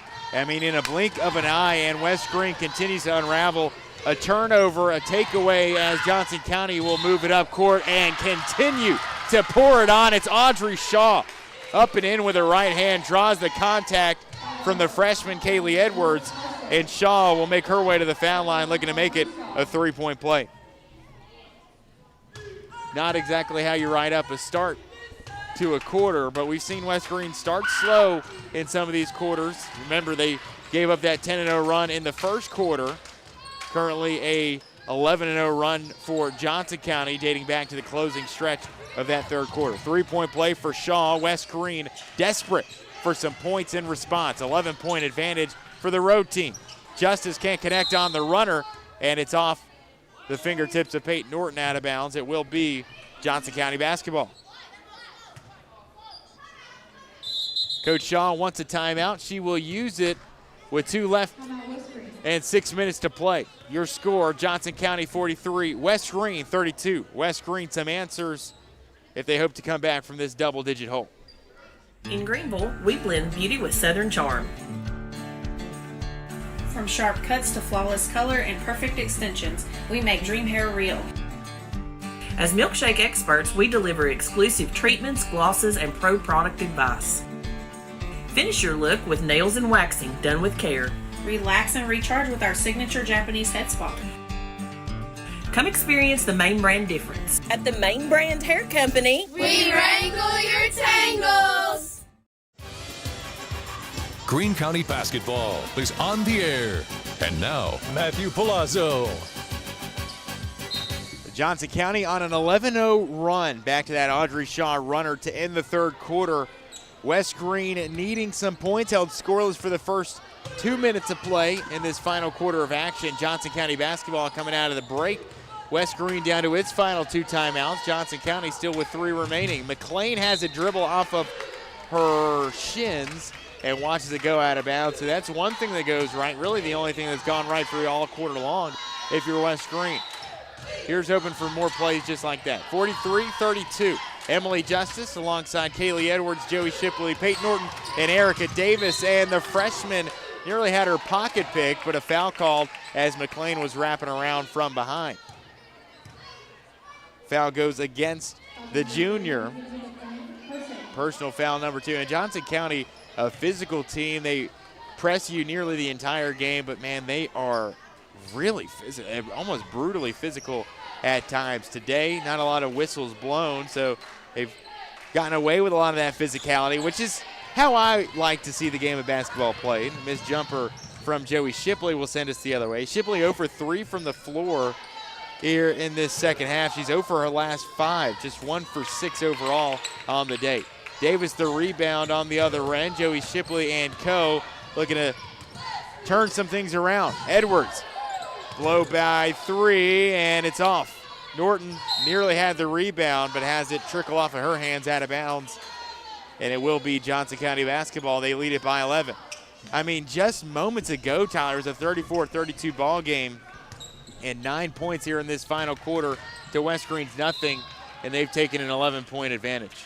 Yeah, I'll tell you, the three-point plays really hurt because that's all Johnson County's done so far. 2 3-pointers and then an and one, and they're not going to get a three-point play right here unless, of course, you make the first and then get a putback on the second. Yeah. So, yeah, I guess it is possible. But for West Greene, those three-point plays really hurt because even if you are able to go down and make 3 shots, the chance is that they're not all going to be three-pointers to get that back. So you're not going to go shot for shot with Johnson County down the stretch, but you need to lock up on defense and at least make more than they do. Dickens at the line to shoot a second. It slowly rolls out to the left. Shipley the rebound. And West Greene, clock starting to tick. Final 5 minutes of game time here as they trail by double figures. Justice the ball handler, a scooping pass up for Norton, who's been terrific. She'll try her luck from long range once again. Just give it to her. Let her shoot the rest of the day. Peyton Norton puts an end to 2 misses. She's got 23 in the ball game. 43-35. I mean, my goodness, 5 made three-pointers for Peyton Norton this evening. Mid-range J is money on the other end from Abby Dickens. Her second bucket of the contest. Edwards and crew will look to move it up across the midcourt stripe. We played halfway through our final quarter of play. Erica Davis on the tail of the Buffalo logo at midcourt. Thought she was going to pull, reconsidered. Emily Justice will bounce one right side to Edwards to the corner for Peyton Norton. Short corner for the freshman. Right elbow. Shipley navigates around, finds an open Norton for 3, and it bounces up and off the top of the square. It's off. Rebound reeled in by Shaw, who will move it up for the road team. McLean, left wing, a skip pass across, nearly out of the wheelhouse, Abby Dickens, but she regains possession. Out to Thompson, who's been a menace from three-point land, and a step inside the three-point arc. She'll be much of the same. Izzy Thompson, just terrific for Johnson County here tonight. That's 19 for Thompson, as she is called for the foul as Shipley will cross half court. A big collision there between the senior and the junior. And we will have another stoppage timeout on the floor. We'll take it for the duration. Return in 60 seconds with 3:16 to play. West Greene, some room to make up. They trail by a dozen. At Marathon Quick Stop Markets, you'll find a company that realizes that our customers are our biggest assets. We are a locally owned company, proud to serve our community. So we do everything with you in mind. We clean and sanitize our stores, provide a well-lit, monitored area to keep you and your family safe. You can always expect a friendly staff and a large selection of products with weekly specials. Stop in at a nearby Marathon Quick Stop Market today. Greene County basketball is on the air. And now, Matthew Palazzo. Well, coming out of the full timeout, Johnson County leads 47-35. West Greene just 3 points here in the fourth quarter of action. Those three coming from Peyton Norton. It's been all Johnson County really ever since the start of this fourth quarter, really that closing 5-second stretch of the third quarter, where they have now taken a double-figure lead. A 34-32 game at the start of the quarter, and Johnson County now 3 minutes and 16 seconds away from improving to 6-2 in the conference. Here we go, out of the break. West Greene basketball, if you hope for some late game heroics, got to start here. Emily Justice, the sideline inbound. Norton just inside the midcourt stripe. Justice back to Norton, double teamed after her 23 points today. Justice, top of the key. Unfortunately, we'll see one bounce out of bounds. It's been an off shooting day for all the Lady Buffaloes not named Peyton Norton. She's got 23 of the team's 35. McLean in the backcourt hoping to break this West Greene pressure, and she will. Across and out of traffic, a dish off late for Eisenhower. Far side corner, McLean will bring it around and look to milk some clock for Johnson County. 12-point lead, ball in hand. If you're West Greene, 2 fouls left to give, and 3 before you send Johnson County to the double bonus. Foul line for Eisenhower. Thompson near side corner, down low for Shaw. Post move blocked. Joey Shipley, her third of the day. A monster swat and a near turnover, and eventually a surefire turnover right before the Buffaloes can set up the half-court offense. Nevaeh Fillers will check in for Coach Betsy Shaw's team. Out will step Emily Justice. And Johnson County will have it with 2.5 to go, leading by 12. McLean moving it up slowly. The count is on. Fillers encroaches into Johnson County territory. In drives McLean. A bullet pass to the far side corner. Eisenhower will move it around the horn. Up top for Dickens. Drawn by Edwards. And a timeout for Johnson County. We'll take it with 2:08 to go in the contest. Johnson County leads it 47-35. West Greene down to their final chances. At many dealerships, you get what you'd expect. Games, gimmicks, and shady sales tactics. At Gateway Nissan in Greenville, expect the unexpected. Low prices, convenient service, and a great buying experience. Get our Gateway exclusive lifetime powertrain warranty. No worries for life. You deserve the unexpected. It's the #1 reason you gotta get to Gateway. Shop online at GatewayNissanGreenville.com. Or take the super short drive down Highway 11E to Gateway Nissan in Greenville.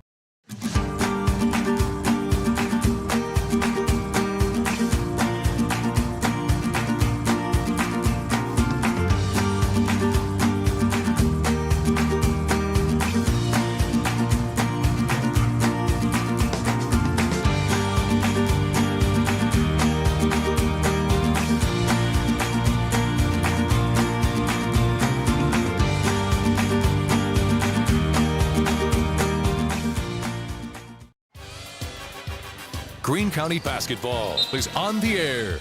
And now, back in Coach Matthew Jimmy Palazzo. Jones Gymnasium, the final 2 minutes, 8 seconds of play. Johnson County leading West Greene 47-35. Audrey Shaw will drive baseline, will look to kick it out, but it does exit the boundary in the end. Turnover, Johnson County possession, West Greene. Joey Shipley will check back into the game to end the ball game for West Greene, or no, they won't give her a chance. They'll blow the whistle, or blow the play in rather, and the Buffs will inbound it. Fillers across half court for Edwards. Half court trap, nearly got to the freshman. West Greene comes away with it in the end. Norton, soft finger roll finish, can't get it, and it is kicked out of bounds at the last possible moment.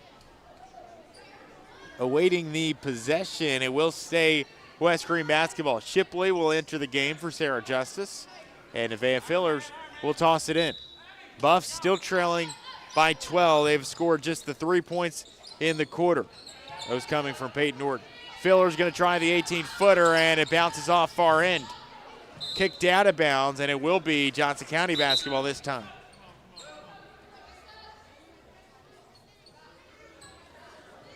West Greene outscored 13-3 here in the fourth,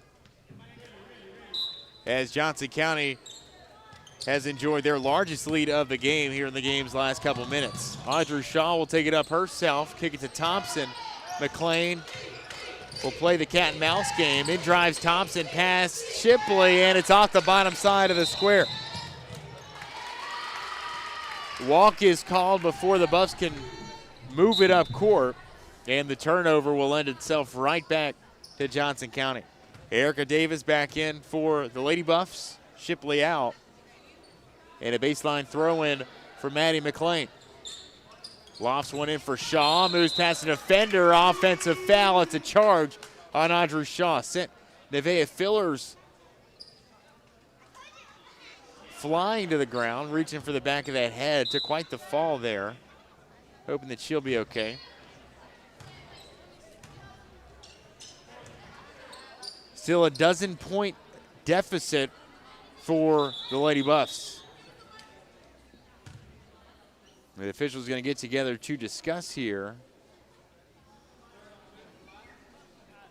Remember what happened the last time we saw officials get together to discuss something in the Johnson County game? Well, it didn't end too great for Johnson County, did it?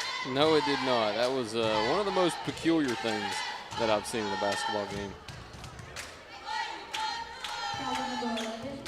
Tyler Nichols referencing the controversial call that we had in our last broadcast, the Johnson County South Greene game. Two officials with dissenting opinions. And it ended up in a coach's technical. The most nonchalant coach's technical you may ever see. West Greene to throw it in, trailing by 12, a minute 15 to play. Norton, a bounce pass right wing for Shipley. They'll back pick for Norton, and a couple of defenders for Johnson County barreling through the chest of Kaylee Edwards. Will be a foul against Abby Dickens. Coming up next, game 2 of our Thursday night doubleheader, a District 1 AA shootout between the Buffs and the Longhorns. Two potent offenses, a potential for a ton of points in our second game of the night. Front court turnover for the Buffs, and no more dissenting opinions between officials. We'll keep it right there. West Greene to throw it in. Good defense by Johnson County, too. Yeah, they've really turned it on this quarter. And if you're West Greene, too, you need to get a shot off right here. And, of course, they waste 10 seconds right there throwing it out of bounds every time, and you end up not getting a shot. So, I mean, good defense there by Johnson County. Exactly what you need to do in this late stage of the game. West Greene just a 1 for 12 mark from the field here in this fourth quarter. It goes to show you just how great that shot defense has been for Johnson County. Just 3 points mustered from the Peyton Norton triple. Johnson County will throw in the mile-high pass up court, and Ella Eisenhower will take advantage on the other end. Under a minute to go, and Johnson County leads it by their most of the night. 49-35. Shaw nearly came away with the steal, and Coach Betsy Shaw will take her final timeout of the night. 50 seconds to go. We'll keep it right here and kind of update you once again if you're just now joining us. Went through a couple of the schedule changes at the halftime break. of course, the induction of Coach Bobby Broyles into the TSSAA Hall of Fame. But a couple other schedule changes and updates if you're just now joining us. Chuckadoo South Green's basketball game scheduled for today moved next week to Friday, February 13th. And also, Tyler, the chili dinner as well that was scheduled for that day also moved to next Friday, the 13th. Another schedule change for tomorrow, North Greene at University High, or I guess for tonight first, North Greene and University High moved from today to Saturday, February 14th. Sorry for those girls and boys will not be able to partake in Valentine's Day at a timely manner. And then tomorrow's North Greene Unaka basketball games have been moved up. Varsity girls will now start at 5 p.m. with Greene County Schools facing another 5th day of closure. Well, I guess 6th day of closure. They got Friday out last week, correct? You'd be right, yeah. 6 straight days, no school. School's out for forever, in the words of...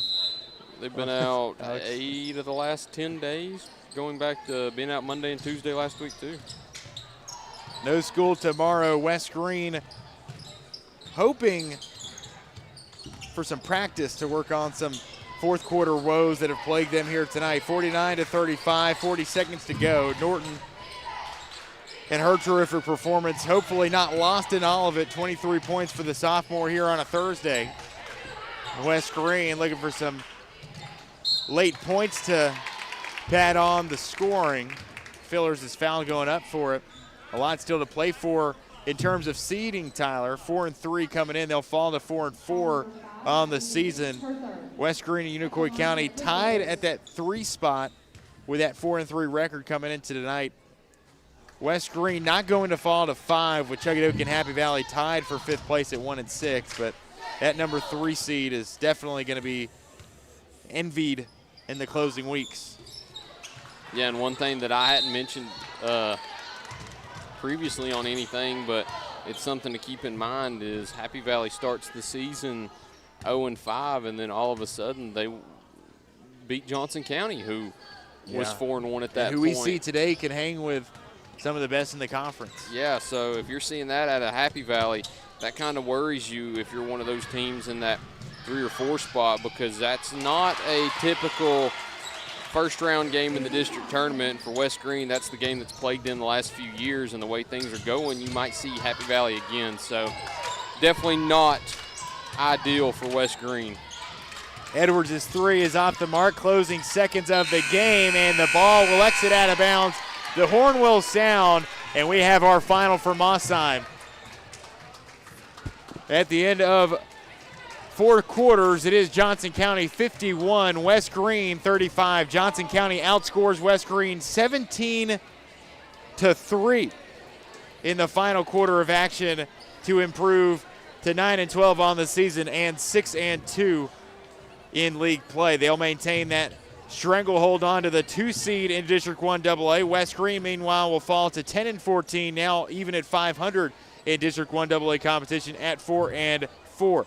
Lady Buffs in competition next tomorrow at home against Happy Valley before hitting the road at South Greene this coming Monday. But 2 games in as many days.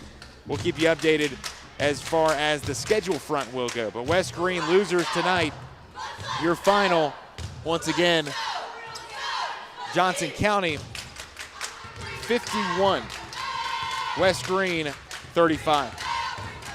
We'll come back, we'll wrap it, and get you ready for game number 2 of our doubleheader. You've been listening to the Bachman Bernard Game of the Week presented by Tommie's Plumbing. At Food City, we make it easy for you to shop your way. Order online and pick it up curbside, or have it delivered straight to your door with Instacart or DoorDash. Nobody does food like Food City. And now, get it straight from our doors to yours. Value every day, Food City. Your project needs power. Williams Electric Supply has it all. Find us in Bristol, Greenville, Johnson City, and Kingsport. Our knowledgeable staff can help you with every wire, cable, switch, and electrical need. No one does electrical better. Williams Electric Supply. Your home needs lighting. Williams Electric Supply has it all. A showroom full of ideas for lighting your home for comfort. Find us in Bristol, Greenville, Johnson City, and Kingsport for unique lighting and every perfect light fixture. No one does lighting better. Williams Electric Supply. So why sit on the sidelines when you could be driving a brand new Chevrolet, GMC, or Cadillac from Bachman Bernard in Greenville? Choose from the Silverado, Sierra, Terrain, Acadia, Equinox, Trax, Trailblazer, or Blazer. And wrap yourself in elegance and style while driving a Cadillac, Lyric, or the best vehicle on the planet, the Cadillac Escalade. So don't stumble, bumble, and fumble your way with other dealers. If we don't have it, we'll get it. Make the short trip to Bachman Bernard Chevrolet GMC Cadillac in Greenville, where we will save you money. For over 30 years, Tommie's Plumbing has proudly served the Tri-Cities with a personal touch, because we're not just plumbers, we're family. From simple faucet repairs to full plumbing repiping, we have the experience and expertise to get the job done right. We also specialize in water heater and tankless water heater installations, helping you find the perfect solution for your home. Our technicians stand behind their work and always leave your space clean and spotless. Looking for a plumber who's fast, professional, and reliable? Call Tommie's Plumbing and let our family take care of yours.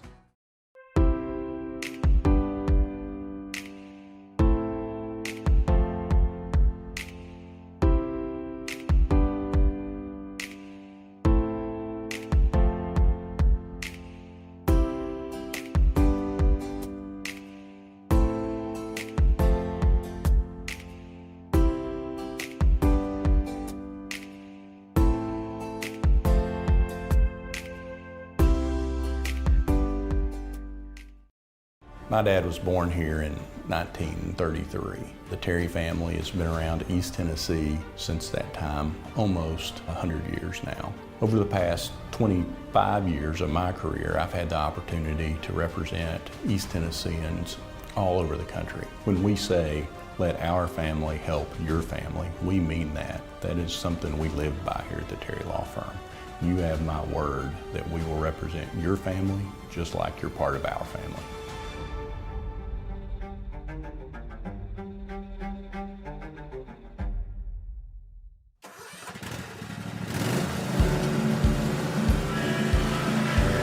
Whether you ride, haul, or work, CNC has what moves you from dirt roads to job sites. We've got the gear to get you there. Hard-working equipment, helpful people, and honest advice. Whether you haul tools, toys, or livestock, CNC Custom Trailers has the equipment you need and the upgrades you want.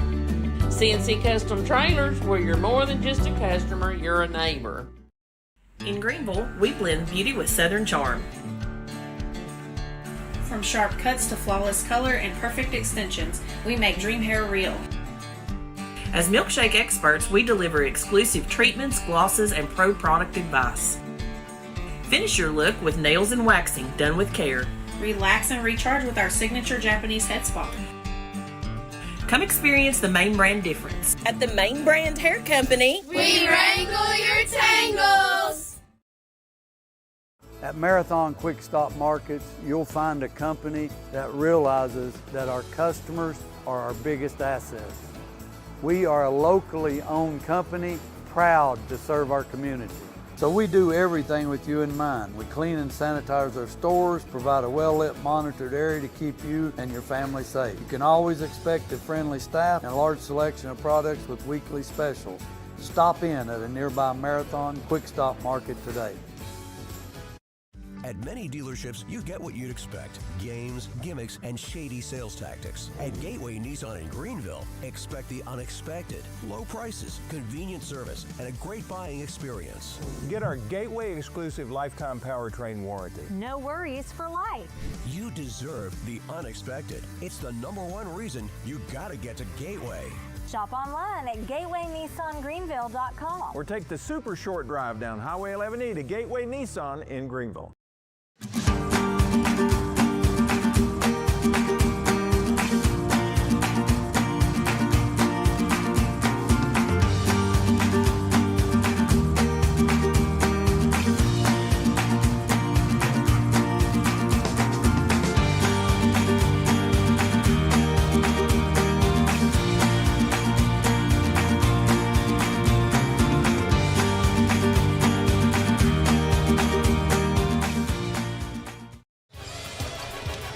Greene County basketball is on the air.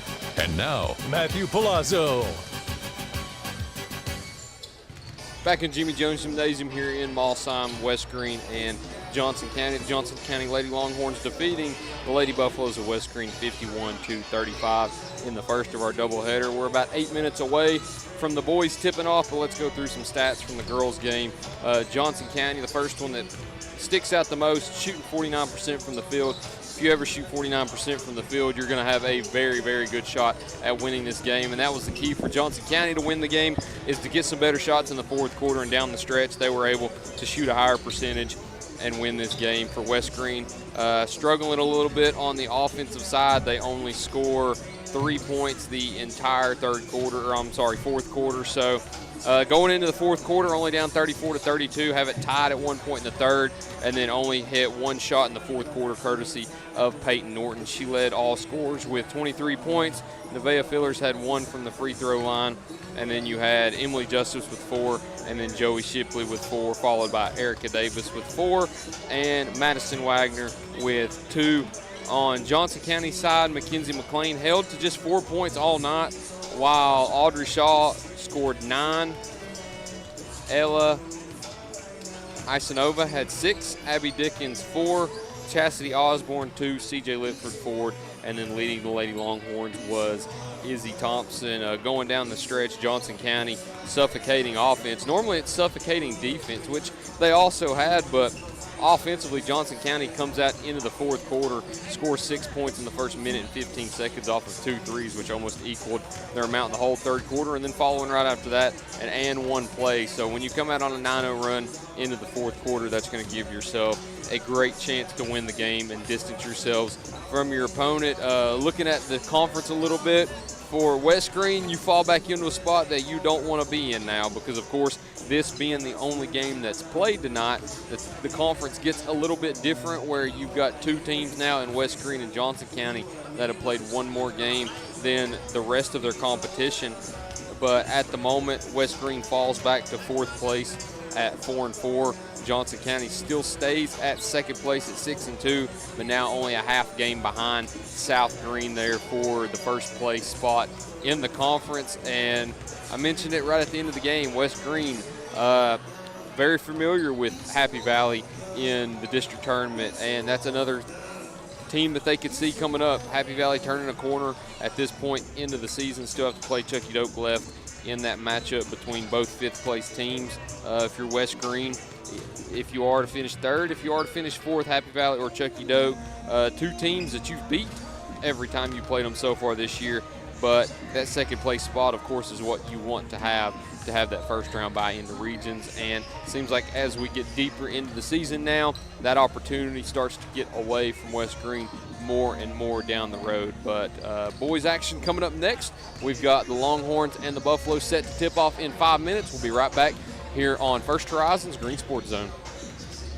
So why sit on the sidelines when you could be driving a brand new Chevrolet, GMC, or Cadillac from Bachman Bernard in Greenville? Choose from the Silverado, Sierra, Terrain, Acadia, Equinox, Trax, Trailblazer, or Blazer, and wrap yourself in elegance and style while driving a Cadillac, Lyric, or the best vehicle on the planet, the Cadillac Escalade. So don't stumble, bumble, and fumble your way with other dealers. If we don't have it, we'll get it. Make the short trip to Bachman Bernard Chevrolet GMC Cadillac in Greenville, where we will save you money. For over 30 years, Tommie's Plumbing has proudly served the Tri-Cities with a personal touch, because we're not just plumbers, we're family. From simple faucet repairs to full plumbing repiping, we have the experience and expertise to get the job done right. We also specialize in water heater and tankless water heater installations, helping you find the perfect solution for your home. Our technicians stand behind their work and always leave your space clean and spotless. Looking for a plumber who's fast, professional, and reliable? Call Tommie's Plumbing and let our family take care of yours.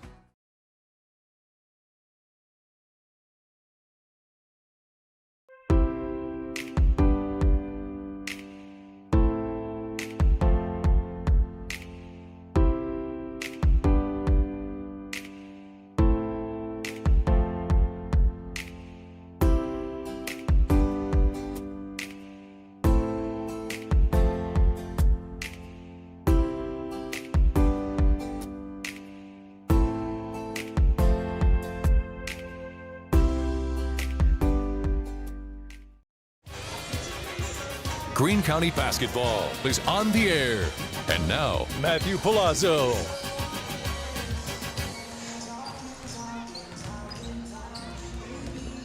And we welcome you back here in between games, getting you set for game number 2 of our Thursday night doubleheader. Originally a 6:30, 8 o'clock tip, pushed forward a few hours, 4 o'clock, where we got things started late afternoon. The girls fall in game number 1. The Lady Buffs fall at the hands of the Lady Longhorns by a final of 51-35. Now let's get you set for game number 2. This one equally important when you talk about the race for the District 1 2A standings. And Johnson County, a team that hasn't looked the best this season in district competition.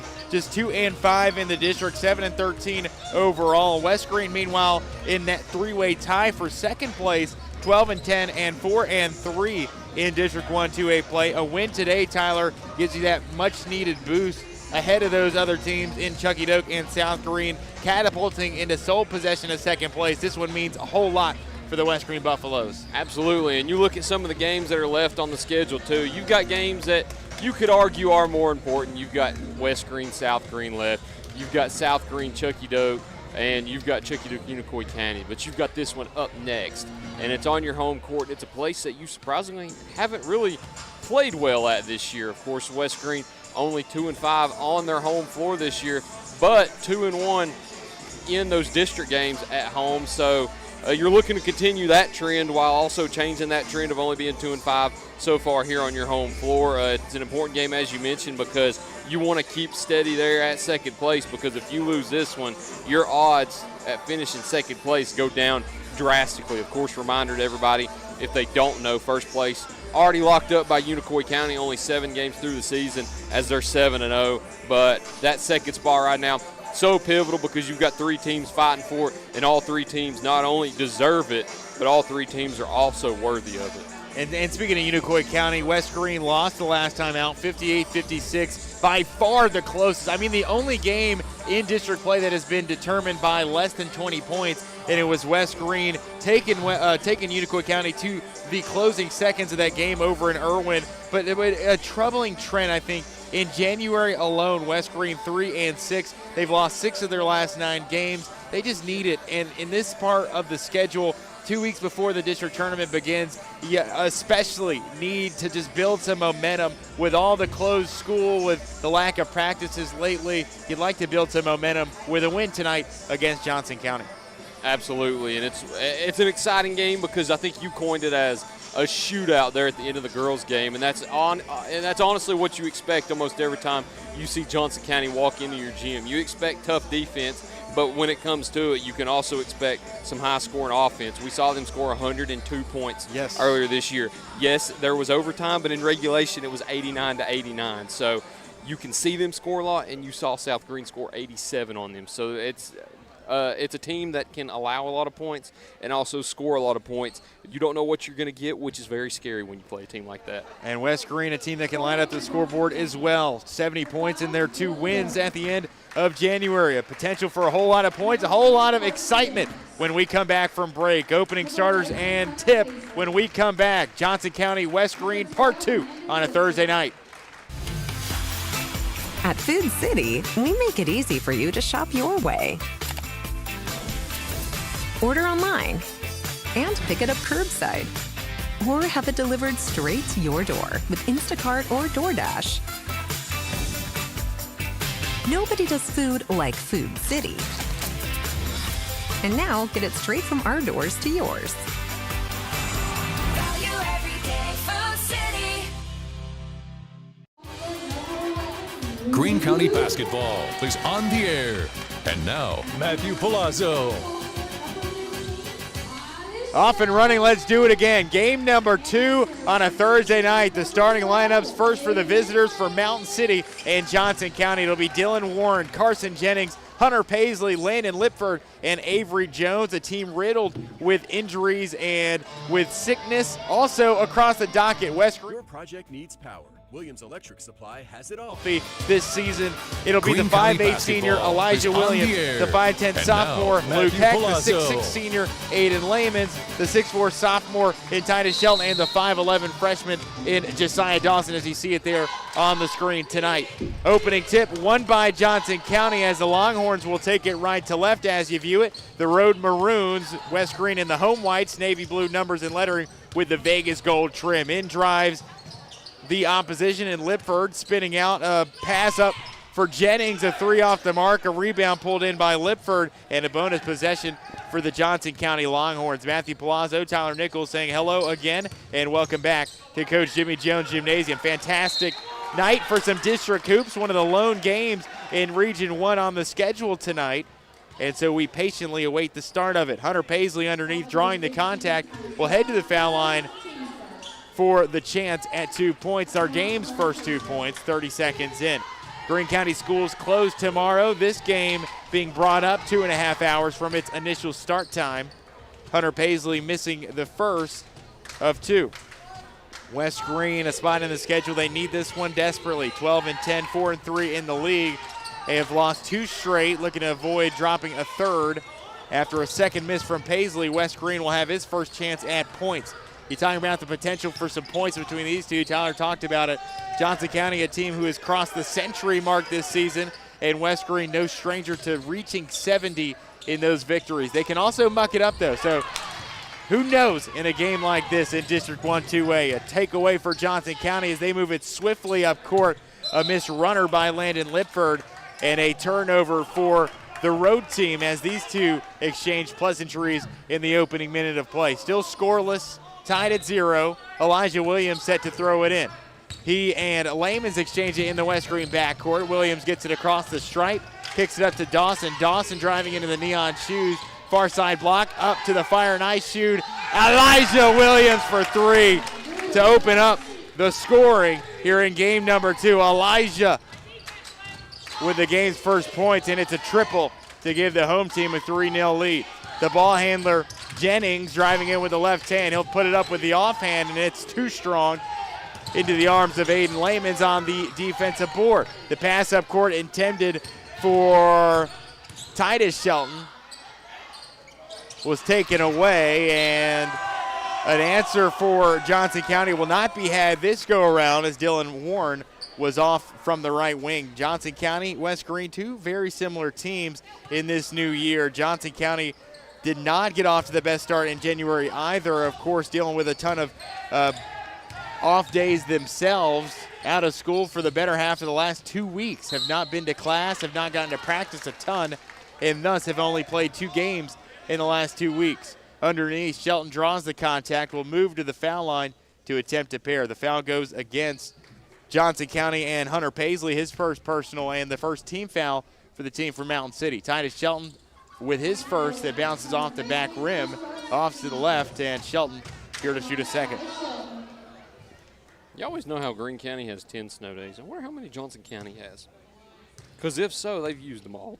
I was thinking about that on my way over here. The funding that counties a lot towards things like clearing the roads and salt and all these other allocations. A county like Mountain City, with the elevation as high as it is, you have to allot for more because you know you're going to get more, and you probably prepare better for it, and therefore you got to put more in the budget for those snow days. So maybe the same. That's a good question to ask. Maybe we'll ask Coach Ethan Harmon. Harmon in his first season at the helm in Mountain City of the boys program, and Johnson County is off and running. Hunter Paisley, excellent finish underneath, very athletic finish for him, and we're tied at 4 apiece. Williams, teardrop floater in the lane, a bit too strong off the other end. Shelton the offensive rebound, put back good after rattling in. Titus Shelton.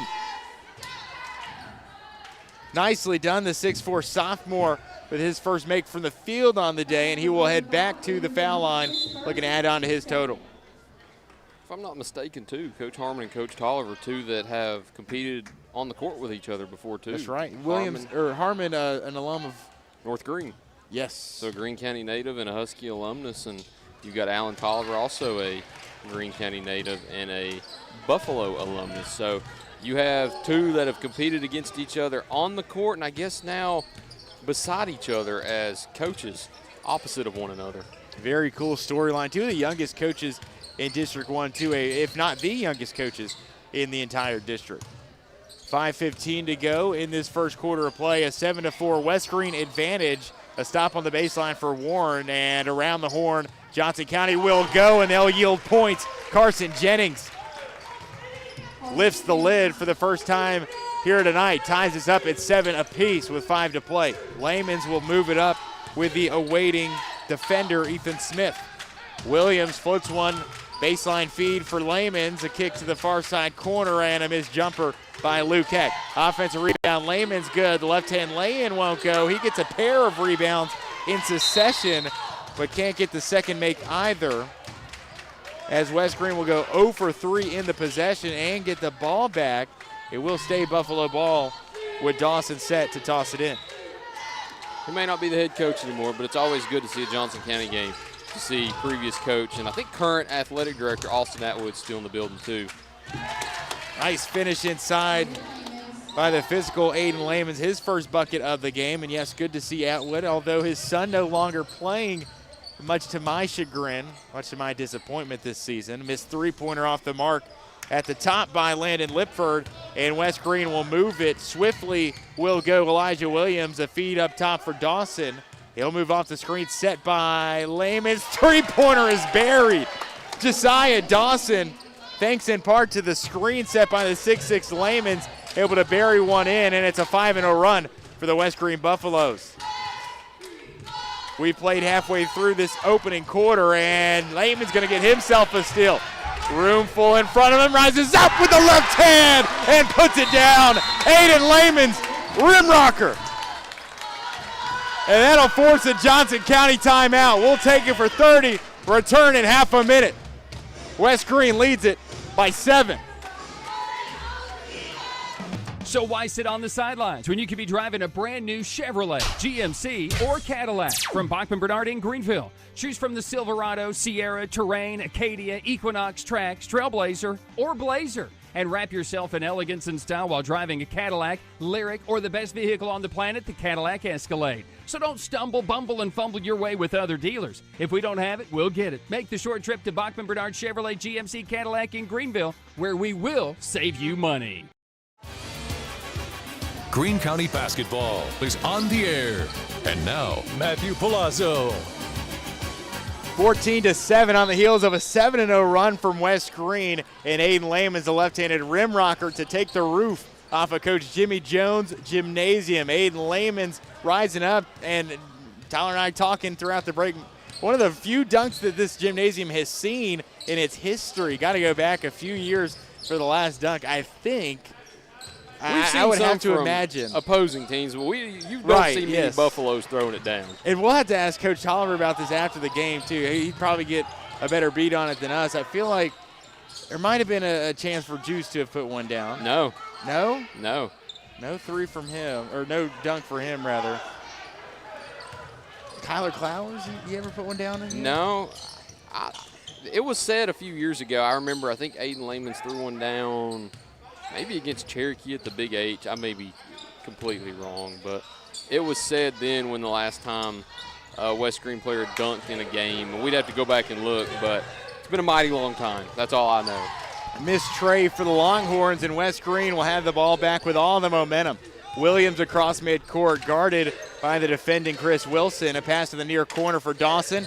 Around the screen for Layman's, and he's having himself a night. Aiden Layman's 3 straight buckets, and he's got 6 of West Greene's 16 first quarter points. You talk about a lot of points. It's been all West Greene here in the opening stanza. Normally whenever a big play happens like that, I try to keep myself composed, but if you go back and look, I forgot to totally stop the clock right there whenever they called a timeout when we went into break. I looked down, and I'm about 15 seconds off, so shout out to Aiden for making us lose our composure up here. Because not often do we see plays that are that exciting. I'm moving around. I'm screaming like a little boy up here. Haven't seen a dunk in this gymnasium in I don't know how long. I started to see it coming too. Once he got to half court, we started to see it's very possible. And for a guy as big as Aiden, you don't get a lot of those chances. I remember Derry, he had just a handful of breakaway chances.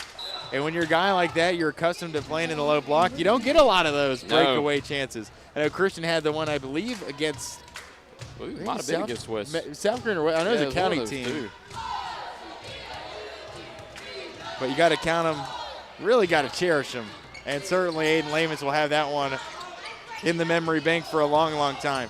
Layman's the rebound, his third of the game, the third of the quarter, that is, with under 2 to go. Newly entered, it will be Parker Arnott, the 6-foot sophomore, the transfer over from Cherokee, turning some heads here in the last few weeks with his performance against Chucky Doak. Top of the key, a pass by Dawson to the near side for Williams. Williams snaking in and out of the lane, a baseline feed kicked off, and Johnson County will take it away.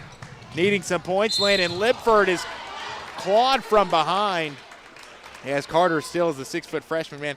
No matter how you cut it, this freshman and sophomore class for West Greene is just special. You got Titus Shelton, Parker Arnott, the 2 sophomores, and then Carter Stills and Josiah Dawson, 2 freshmen. This team is going to be special for years to come. And a lot of people are just now figuring out about Arnott too, because some had heard about a transfer, but little had known because he hadn't seen varsity time. Well, he's waiting to get eligible too, yeah, right? Adding him into the mix now is big because you're looking at a complete starting 5 next year with Stills, Dawson, Arnott, Heck, and Shelton, who are already going to have a lot of experience in the varsity game. It's not that's like right. you're Luke gonna Heck's have, a sophomore. I forgot to even mention that. Heck, a sophomore also. It's not like you're going to have one of those years where you've got to kind of, as Williams goes for 2, as you kind of got to like nurse them into the varsity play. They're already going to have that experience, so that's good for the future. West Greene currently on an 11-0 run after the Elijah Williams layup. 1 minute and 5 seconds to go in the first quarter. Johnson County has been held scoreless for the last 3. Underneath, the left-handed tip in from a few feet out. Avery Jones will get one to fall. Sorely needed for Coach Harmon's crew. 2.5 bus ride. They've been waiting around for a couple hours as well. Not like they had much to do today. No school, as Parker Arnott drifting to his right will bury in the 18-foot J. That was nicely done. Welcome to the game, young man. Yeah, and if you're Johnson County, I think you have mentioned that you've made that trip before to play a game. I know you have in football. Have you done it in basketball? Yeah. How much does that weigh on you? Well, it does. It's just anytime I feel like that threshold for me whenever you make a road trip is 2 hours, right? So you get out of the car to fill up for gas, you start to feel it in your legs, and you never want to play any athletic event, right? Much less a game where you're running 90% of the time like basketball. And so a team that has to do it not once, not twice, but 3 times in a year, it's got to take a toll on you as well. This is what, leg 2 for John? No, this is the 3rd time they've made the trip. 3rd time, yeah. And the 2nd in the last week. And if you're Arnott, a missed 3, an offensive rebound and a putback underneath for Luke Heck. It is all West Greene here in the opening quarter. They'll take a 22-9 lead as we enter the second. Buffs running wild from Coach Jimmy Jones Gym when we come back. West Greene leads it by 13. Your project needs power. Williams Electric Supply has it all. Find us in Bristol, Greenville, Johnson City, and Kingsport. Our knowledgeable staff can help you with every wire, cable, switch, and electrical need. No one does electrical better. Williams Electric Supply. Your home needs lighting. Williams Electric Supply has it all. A showroom full of ideas for lighting your home for comfort. Find us in Bristol, Greenville, Johnson City, and Kingsport for unique lighting and every perfect light fixture. No one does lighting better. Williams Electric Supply. So why sit on the sidelines when you could be driving a brand new Chevrolet, GMC, or Cadillac from Bachman Bernard in Greenville? Choose from the Silverado, Sierra, Terrain, Acadia, Equinox, Trax, Trailblazer, or Blazer. And wrap yourself in elegance and style while driving a Cadillac, Lyric, or the best vehicle on the planet, the Cadillac Escalade. So don't stumble, bumble, and fumble your way with other dealers. If we don't have it, we'll get it. Make the short trip to Bachman Bernard Chevrolet GMC Cadillac in Greenville, where we will save you money. Greene County basketball is on the air. And now, Matthew Palazzo. Well, an 11-0 run at one point for West Greene in that opening quarter, and it's all Buffs as we enter the second frame. 22-9, a game that was once knotted up at 7-7. And West Greene outscores Johnson County 15-2 to end the quarter, as well as that 11-0 run. It has been all West Greene ever since that 7-7 tie. Tyler Nichols, what's been going right for this home team?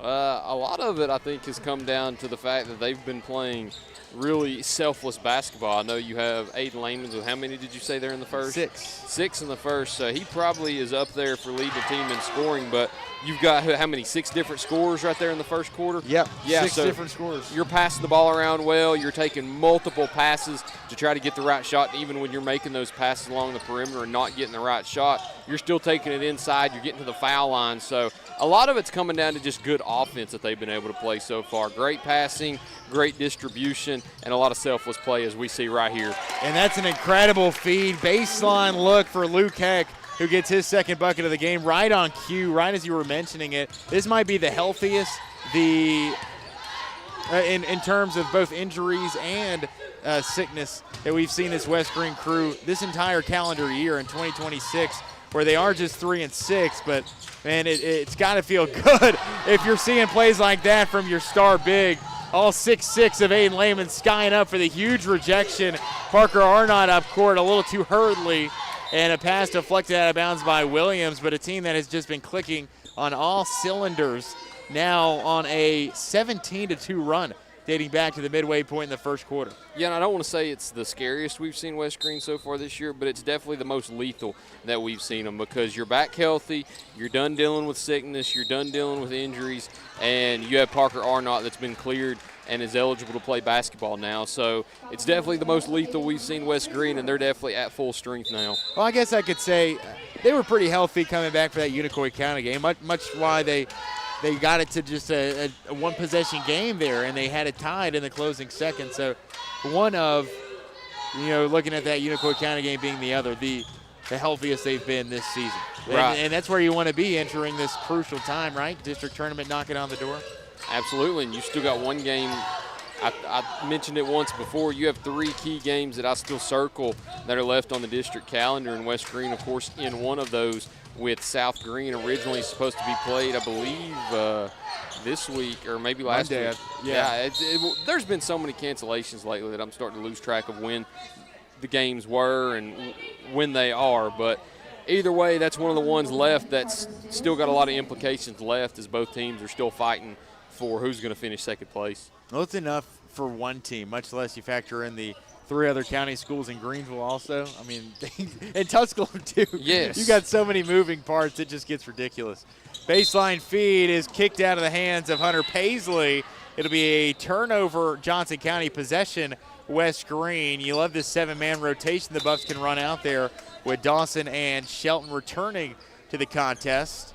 Really an 8-man rotation. You factor in Peyton Shelton as well. I think Peyton touched the floor in the first quarter too.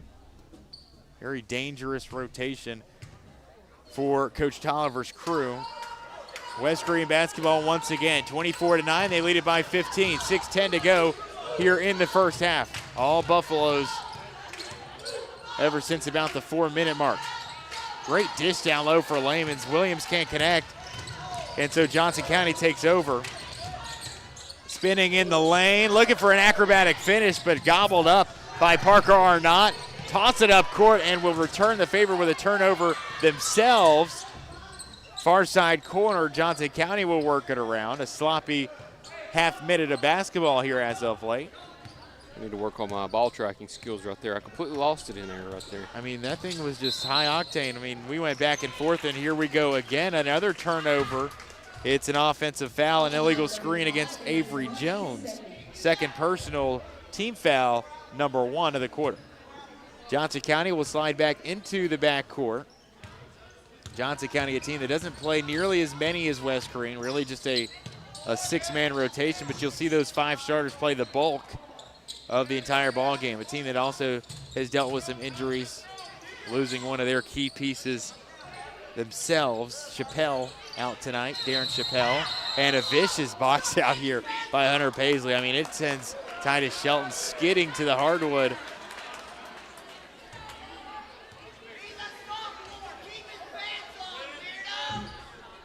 Hunter Paisley called for personal foul number 2. Underneath we go with Josiah Dawson set to throw it in.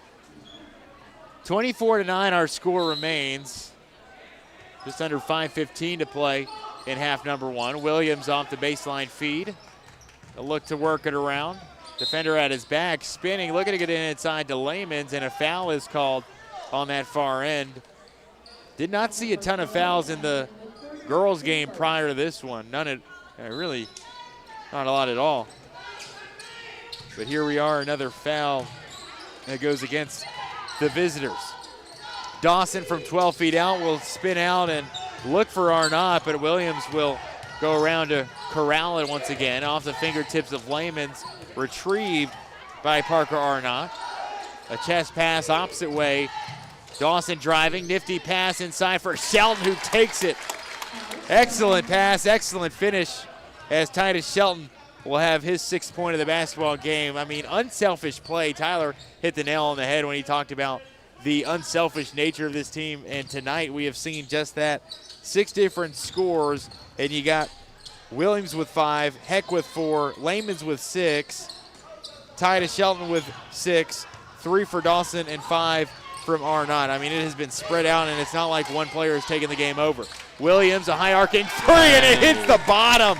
Assist courtesy of Aiden Layman's, and the Buffs continue to run rampant over the team from Mountain City. We'll take the break, return in 60 seconds with 4:11 to play in the second. It's Johnson County 9, West Greene 29. For over 30 years, Tommie's Plumbing has proudly served the Tri-Cities with a personal touch, because we're not just plumbers, we're family. From simple faucet repairs to full plumbing repiping, we have the experience and expertise to get the job done right. We also specialize in water heater and tankless water heater installations, helping you find the perfect solution for your home. Our technicians stand behind their work and always leave your space clean and spotless. Looking for a plumber who's fast, professional, and reliable? Call Tommie's Plumbing and let our family take care of yours.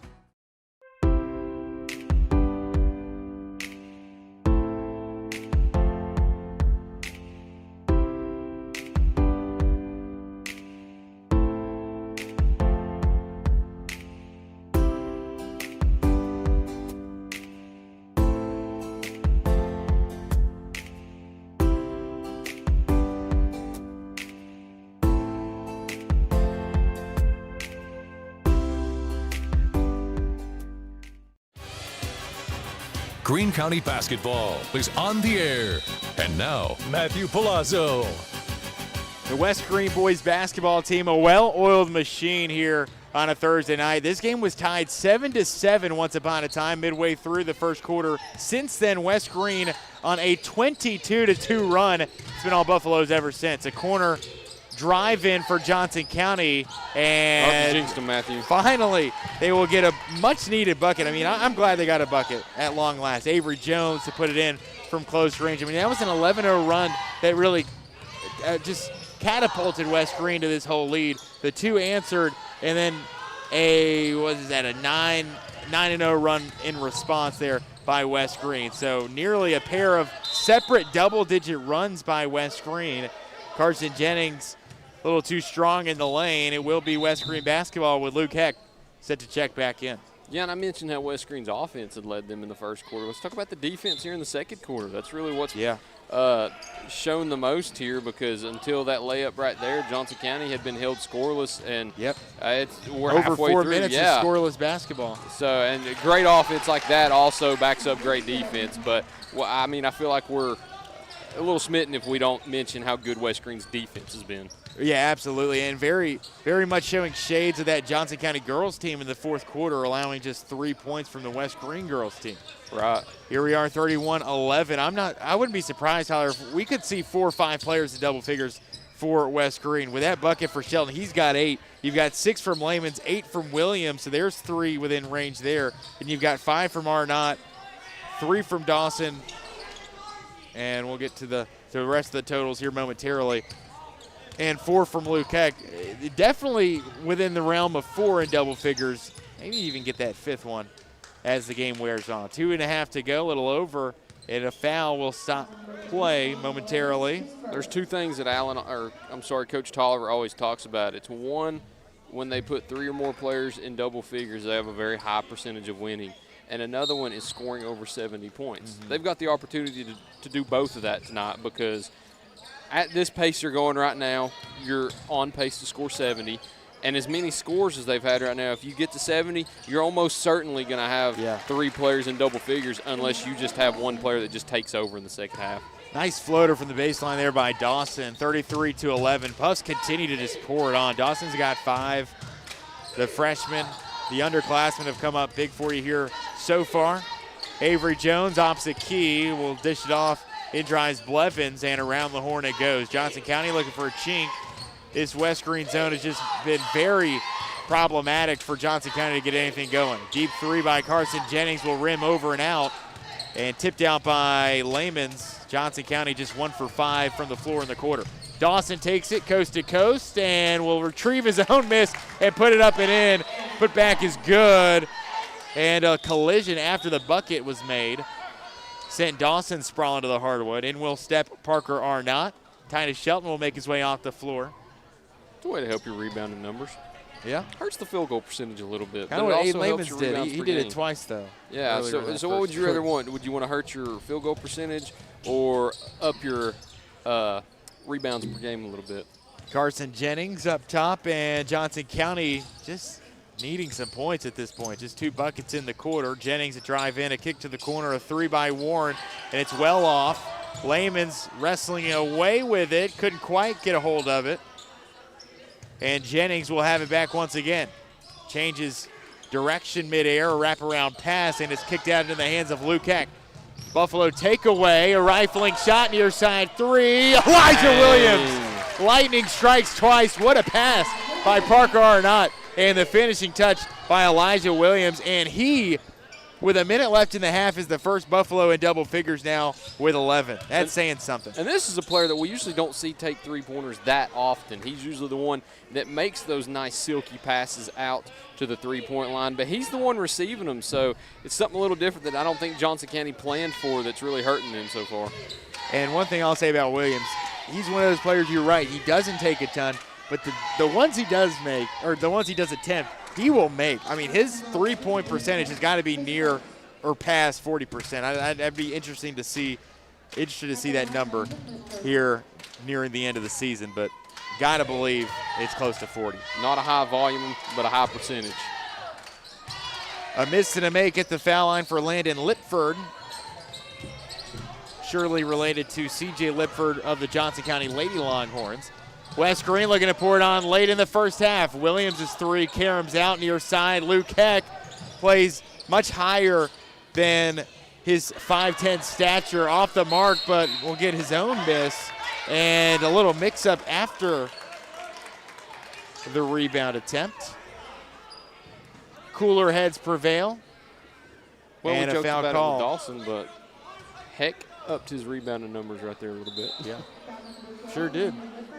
Even better offensive rebounds, too. That's the 5th team foul of the quarter, so it will send West Greene to the foul line. Luke Heck will do the duties. Heck, so far tonight, 4 buckets, but, I mean, a couple handfuls of rebounds so far. He's been terrific. 30 seconds left in the half. West Greene leading by 26. That'll add on to that total. 5 points for Heck, as Coach Harmon will reach to his bench for a substitution. In comes Ethan Smith. Out will step Avery Jones.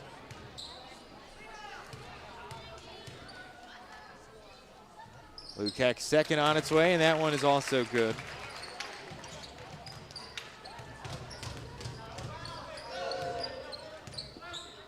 Under 30 seconds to go now, 40-12. A 28-point lead in hand for the home team. West Greene has been near flawless. We'll talk all about it coming up at the halftime break. Underneath, it's Ethan Smith, puts it in with the right hand. Some late flashes here in this second quarter for Johnson County. 10 seconds left in the frame. Buffalo basketball. 5 seconds left. Williams off the Shelton screen. Dribbling off to his right. Dawson fires up a deep 3-pointer from downtown to beat the halftime buzzer. Josiah Dawson once again from 3-point land, and he's got 10 at the halfway point. All West Greene in the first half of play. Your score at the halftime break. West Greene 43, Johnson County 14. Coming up at the halftime break, we'll talk all about it, including a look around some schedule changes in the area. So West Greene leads it by 29 at intermission. My dad was born here in 1933. The Terry family has been around East Tennessee since that time, almost 100 years now. Over the past 25 years of my career, I've had the opportunity to represent East Tennesseans all over the country. When we say, let our family help your family, we mean that. That is something we live by here at the Terry Law Firm. You have my word that we will represent your family just like you're part of our family.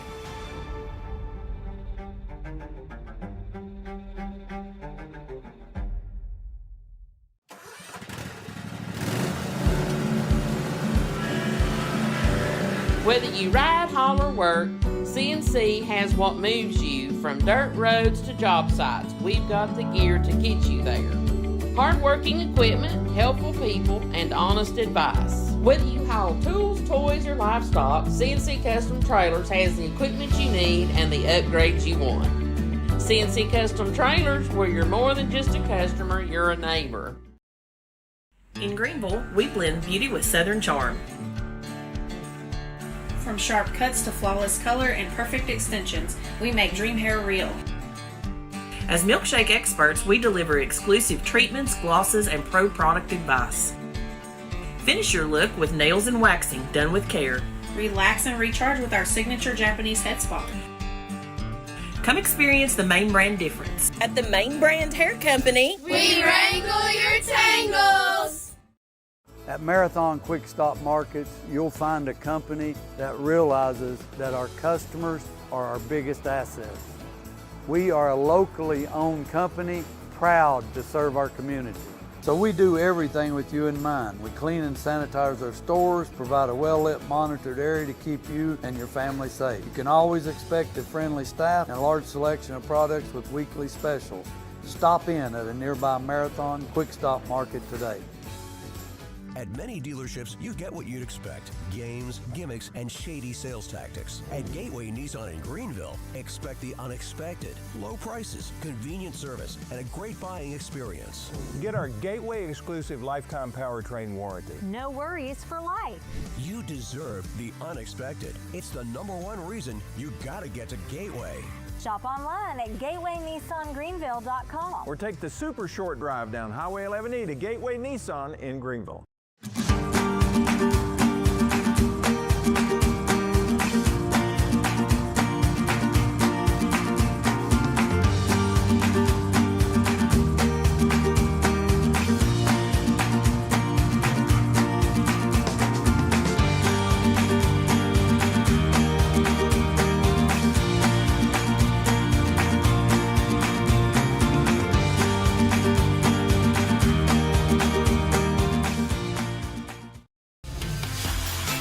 At Food City, we make it easy for you to shop your way. Order online and pick it up curbside, or have it delivered straight to your door with Instacart or DoorDash. Nobody does food like Food City. And now get it straight from our doors to yours.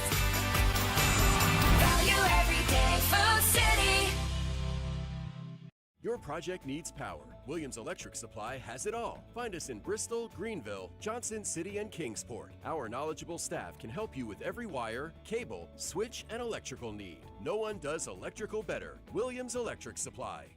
Your home needs lighting. Williams Electric Supply has it all. A showroom full of ideas for lighting your home for comfort. Find us in Bristol, Greenville, Johnson City, and Kingsport for unique lighting and every perfect light fixture. No one does lighting better. Williams Electric Supply. Jones off. Greene County basketball is on the air. And now, Matthew Palazzo.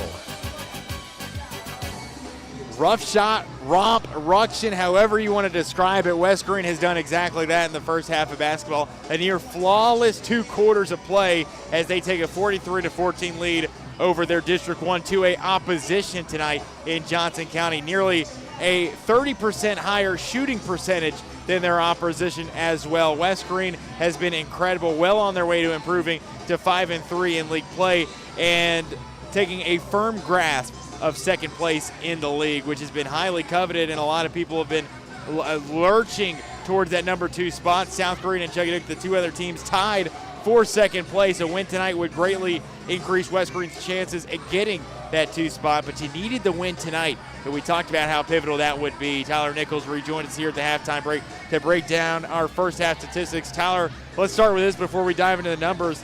Just incredible play, unselfish play from West Greene so far. You have 6 scores. The leading scorer has 11. The least amount of points a player has is 5. That's crazy. Looking at their scores so far, Elijah Williams with 11, a trio of trifectas, and then you have Luke Heck with 6, Aiden Lamans with 6, Titus Shelton with 10, Josiah Dawson also in double figures with 10, and then Parker Arnott with 5. Going over to Johnson County, you have Carson Jennings with 3, Hunter Paisley with 2, Landon Lipford with 3, Avery Jones 4, and Ethan Smith with 2. You might think, wow, those numbers are pretty low, but yeah, when you're held to only 14.5, you're not going to have anybody that's really lighting it up.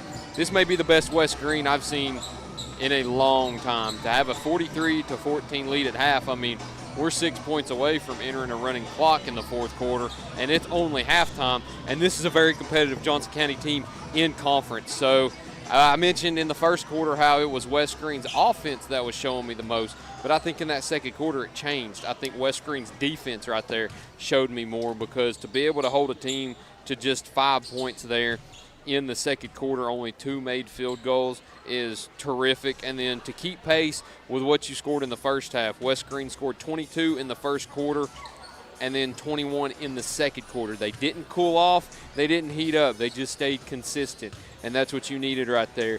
You had Elijah Williams who had 5 and then upped it to 11. You had Titus Shelton who had 4, upped it to 8. So you had players there that stayed consistent along with the team. And then, of course, we can't forget to mention Aiden Lamans. Not only the rim-rattling dunk right there, but, man, he's already on his way to a double-double also, just with his play on the boards and how crucial he is. You look at their stats through the quarter right here, or I'm sorry, through the half.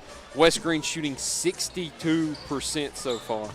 We thought it was cool that Johnson County's girls shot 49% for a game.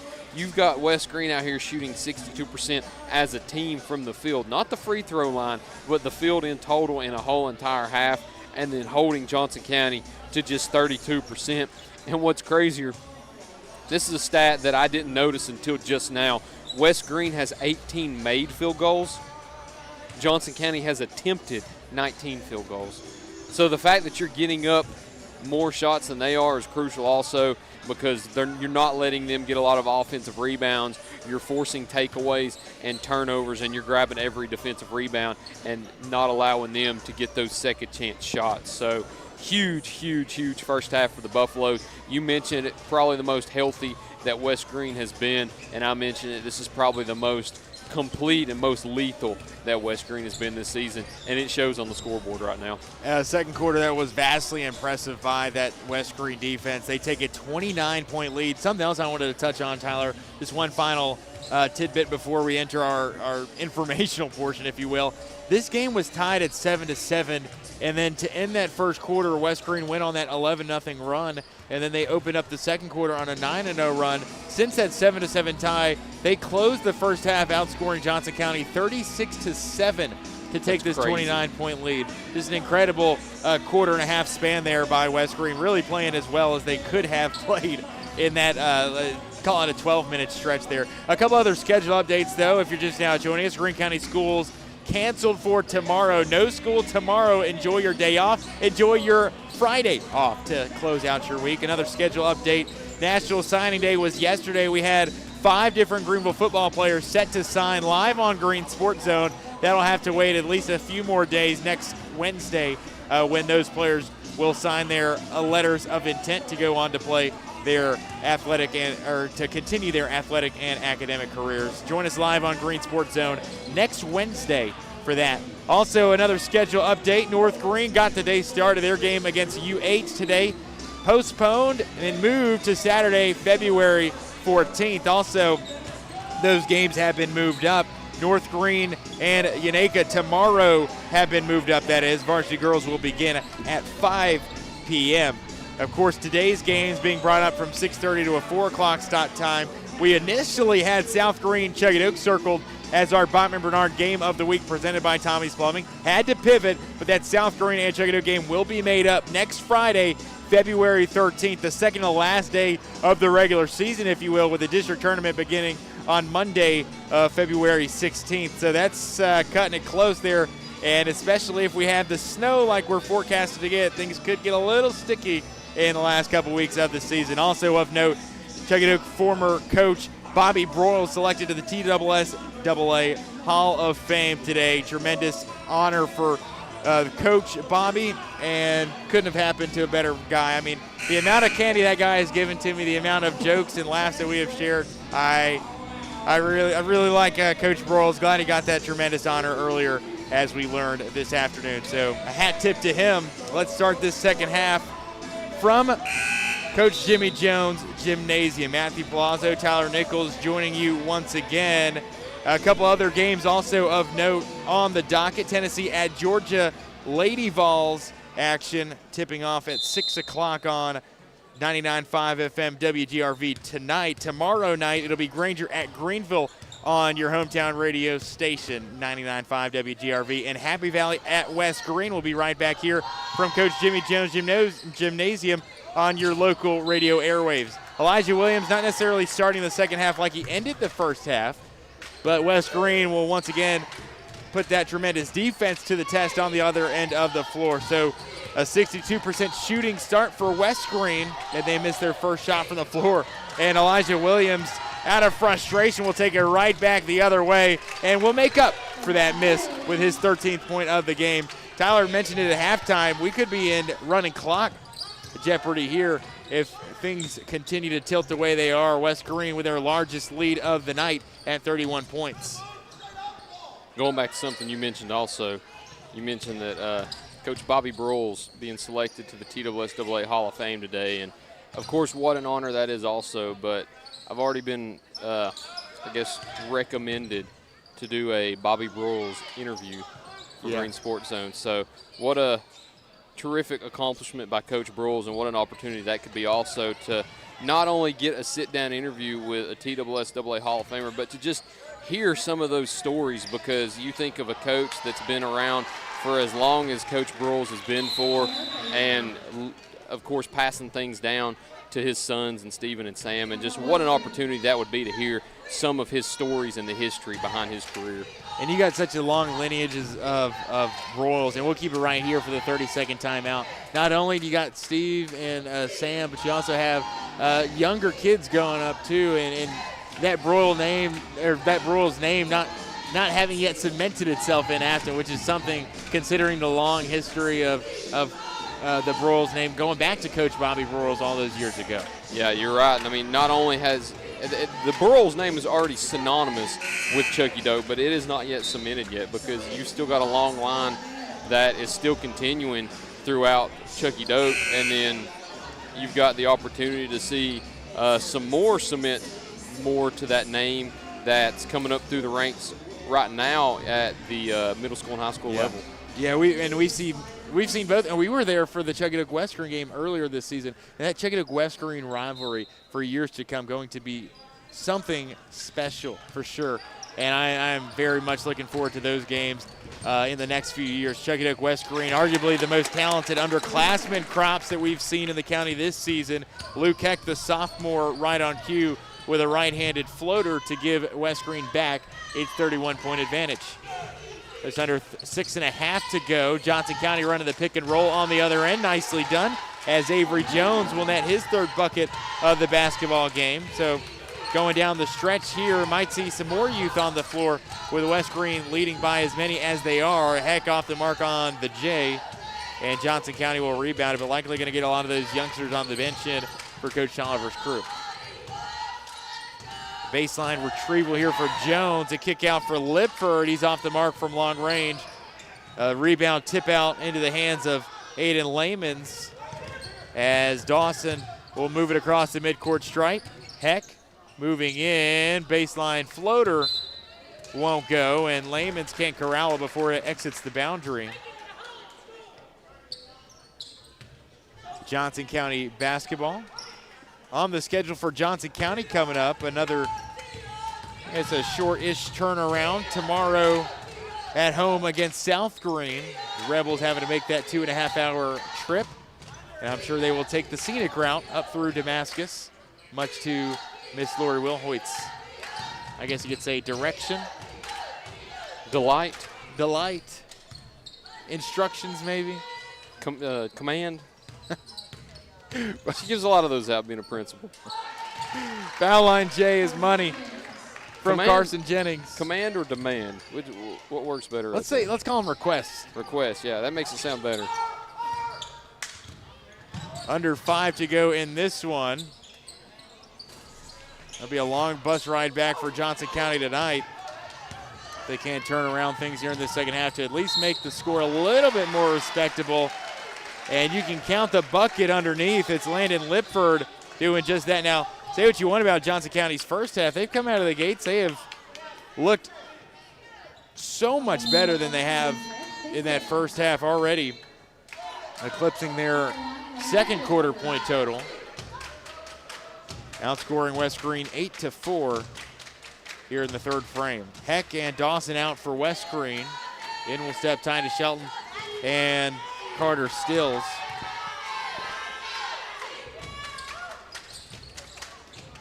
And the three-point play won't be converted. West Greene will now take over, leading by 25. A 6-0 run for Johnson County to put a stop to the bleeding. Lipford pokes away the steal, and Johnson County with a string of momentum. A one-arm dish underneath. Paisley out past the perimeter, and Jennings will set up shop. Driving, spinning in, has it deflected by Layman's, and Williams will run the offense the other way. Stills in transition now. Back up top to Williams, to the corner for Stills. Down low on the block for Titus Shelton.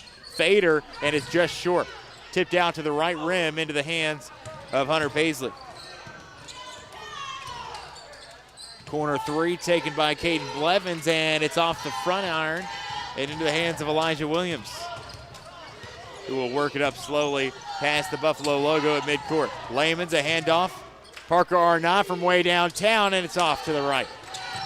Glancing off the hands of Titus Shelton. Johnson County, some things to write home about these last few possessions.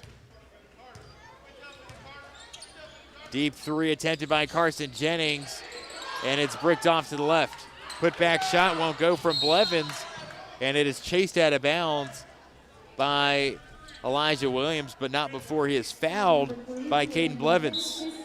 That's number 2 on him, number 1 for the Longhorns. Jennings is out for Johnson County, and will step Chris Wilson. So a couple of games left on the schedule. Tyler, we were talking about it in District 1-2A. 3 games left in league play, this being the first of 3 remaining for West Greene. The 2 district opponents left for them, Happy Valley and South Greene. I guess tomorrow a night against Happy Valley, and then next Monday against South Greene. And then their district season is done, which is pretty hard to believe that they'll be finished up before Tuesday of next week, and then you still got teams with 2 games left. Well, one thing that's crazy too is that they play tomorrow night with Happy Valley. They only have 1 game left, when you have teams like South Greene that have 3 games left. Yeah. So that's another crazy thing about it too. I think South Greene, they may play tomorrow night. I hadn't really looked at the schedules a lot with snow and everything and all the postponements and reschedulements, but it's crazy how you come down to this point of the year and it's never a consistent schedule like you would like it to be, with everybody playing on Tuesday and Friday with just as much snow as there's been. That's a nice bucket there by Ethan Smith. And I guess if you do have one hope to hold out for, the District 1-2A tournament starts on a Monday, February 16th, and the 3A and the 1A tournaments both start, the North Greene and Greenville tournaments, they both start on Thursday of that week. So you have a couple of days to play with now. 1-2A does have a larger group of teams. It has the 6 teams in the district, but I still think you give yourself some room there in the case that there is snowfall that backs you up another couple of days. Yeah, I hate that part of it too, where we have some tournaments that start before others too, because it's so It's weird when you get to the point that some teams' seasons are over before some teams' tournaments start. And that's just conjecture there. I mean, that's surely not going to happen, or it's just a, what do you call it? A fail-safe plan, a contingency plan if you were the district to put those rules into place. And hopefully, you wouldn't, I know you talked about it earlier, have to cancel those non-conference games that you scheduled at the end of the season. Johnson County with David Crockett on the schedule still in a non-conference game, and West Greene still having to face off against Cosby to complete the home and home, and then Hancock County to end the year for West Greene. So a last-ditch effort almost. Never want to cancel games, but if you do, to get those district games, you do have the cushion if need be. A miss by Lipford, and he gets it back. I think it's popping into my mind right now. I think South Greene goes to Johnson County tomorrow night. Yeah, they do. That is, yeah. Because once I said that, I thought that they played, but I wasn't sure who. Aiden Lehman's very nearly with another rim rocker. He's into double figures now with 10. Almost a mirror image of that dunk in the first half. 51-27. Not quite the levels that we saw this West Greene team from the first half, but still inching out ahead. Their lead that reached as high as 31 points here in the second half. Corner three by Luke Heck, and it rims around, rolls in good. Luke Heck with 11, and that's your third in double figures, Tyler. You've got Elijah Williams with 13, Luke Heck with 11, and Josiah Dawson with 10. Oh, now Aiden Lehman's with 10, so you have 4 in double figures, and you've got Titus Shelton with 8. So you're telling me we could see 5 double-digit scores? We could see 5 in double figures. Even before, one more bucket, and we've got 5 in double figures. Now, that player that needs the bucket isn't on the floor, so probably not going to happen before the end of the third quarter. And an offensive foul against Johnson County, and Avery Jones will send us the other way. Maybe send Coach Tolliver a message. Tell him we need a bucket from Titus Shelton to complete that, penfecta? Not a quadfecta, one more than that. Underneath, it's Lehman's tripped up, sent sprawling, and he'll head to the charity stripe to shoot a pair. 25 seconds to go in the quarter. And Avery Jones is called for personal number 4. Carson Jennings sets to check back in. If you holler at him right now, he might be able to hear you.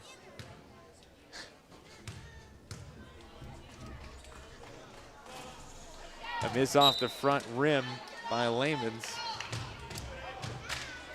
I do a good bit of yelling on the air, Tyler, but I'm not sure. I'm not sure if I can complete that request. The request. 54-27, a substitution mishap here from Johnson County, so it seems.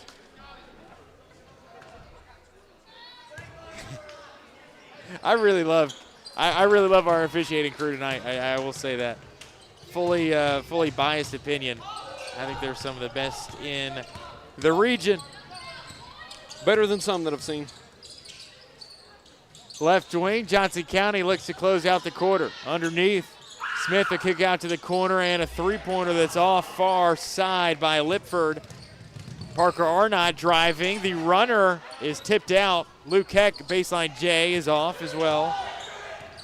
And Johnson County will not be able to get a shot up before the end of the quarter. Still West Greene in dominating fashion. We've played 3. Your score at the break. Johnson County 27, West Greene 55. To the fourth we go. This is the Bachman Bernard Game of the Week presented by Tommie's Plumbing. So why sit on the sidelines when you could be driving a brand new Chevrolet, GMC, or Cadillac from Bachman Bernard in Greenville? Choose from the Silverado, Sierra, Terrain, Acadia, Equinox, Trax, Trailblazer, or Blazer. And wrap yourself in elegance and style while driving a Cadillac, Lyric, or the best vehicle on the planet, the Cadillac Escalade. So don't stumble, bumble, and fumble your way with other dealers. If we don't have it, we'll get it. Make the short trip to Bachman Bernard Chevrolet GMC Cadillac in Greenville, where we will save you money. For over 30 years, Tommie's Plumbing has proudly served the Tri-Cities with a personal touch because we're not just plumbers, we're family. From simple faucet repairs to full plumbing repiping, we have the experience and expertise to get the job done right. We also specialize in water heater and tankless water heater installations, helping you find the perfect solution for your home. Our technicians stand behind their work and always leave your space clean and spotless. Looking for a plumber who's fast, professional, and reliable? Call Tommie's Plumbing and let our family take care of yours. Greene County basketball is on the air. And now, Matthew Palazzo. 55-27 to start the fourth quarter. And the only thing more intriguing than the level of play West Greene has put up here tonight has possibly been the choice of the next Celsius flavor in the next Malone's Wrecker Service Alan Tolliver show. Tommie's Plumbing. Tommie's Plumbing, Alan Tolliver show. Sorry, was that last year's title sponsor? Or is that Han? It was the Han and Sauce, yeah. Okay. Yeah. Forgive me. The Tommie's Plumbing, Alan Tolliver show. How could I forget? Up for Coach's Show of the Year. That's my early admission. But anyways, it's been pure dominance so far from West Greene. It was a quarter, actually, in which Johnson County outscored West Greene 13-12. The Longhorn shot at 6 of 15 in that third stanza. West Greene, who shoots at just 5 of 13, probably a few too many turnovers for Coach Tolliver's liking, and a few too many mistakes, but you still find yourself leading by 28 points. Left wing, Johnson County works it around, a baseline drive, an offhand lay-in, and it's good. Landon Lipford shields the basketball. Lipford, the team's leading scorer, tied for the team's lead with Ethan Smith 7.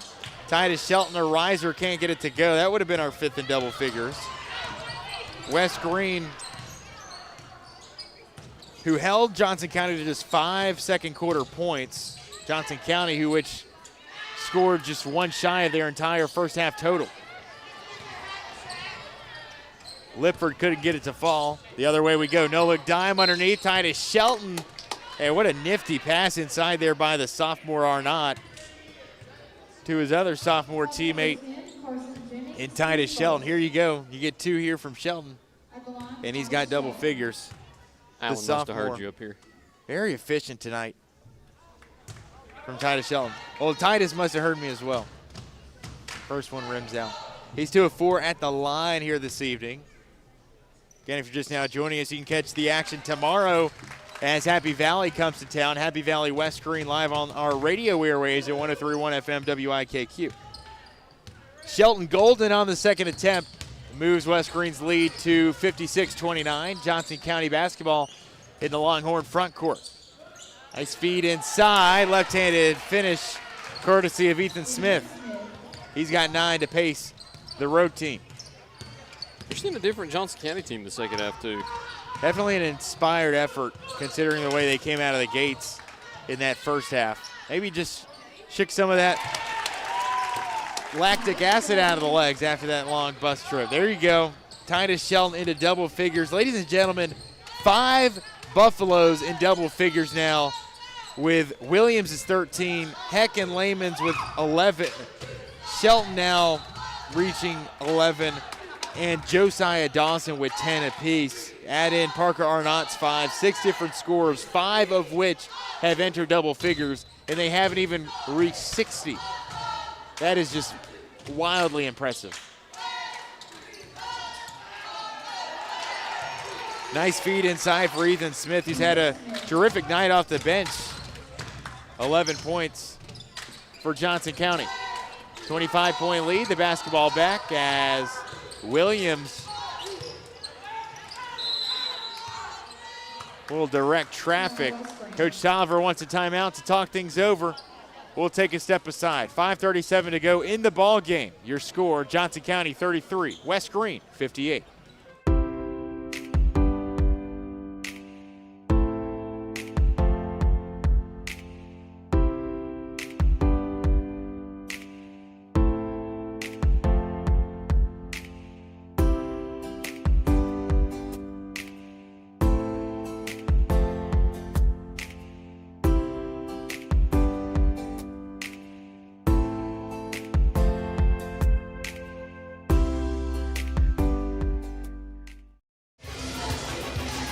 Greene County basketball is on the air. And now, Matthew Palazzo. Coming into the game tonight, all the talk was about the spot and the schedule. Can West Greene take possession of second place? Can West Greene show what they haven't really shown all of 2026, and that is some consistency. 3-6 on the year coming in, playing their first game in February.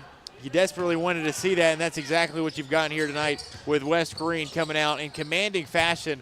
A 25-point lead out of the Coach Tolliver timeout, 58-33. We've seen them falter at times here in this second half, but so much of a cushion built up in that first half, it hasn't really mattered.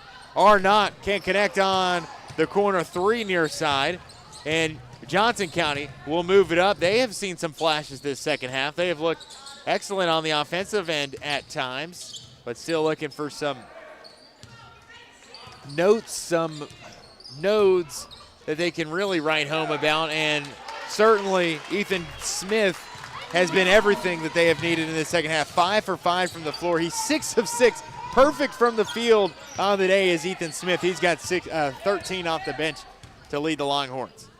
Williams near side corner off the Lehman screen, and see if you can't have a little bit more of that semblance that you found in the first half. That's a start. Aiden Lehman's the putback mid-air, able to tip one in. Elijah Williams and Lehman's tied for the team lead and scoring with 13 points apiece. West Greene leads it by 25. 4:20 left in the ball game. Smith a dish to the left. A moving screen, three-pointer left side, and it bounces high off the fingertips of Arnott. Johnson County will get it back. A little bit of a contact down low. Couple missed elbows there thrown by Hunter Paisley. I guess we're not going to call the thrown elbows. And a scoop shot that's blocked in by Titus Shelton, and I guess we're playing football here. I mean, just ridiculous. Midway through the fourth quarter, trailing by 25. And you got players wanting to play football.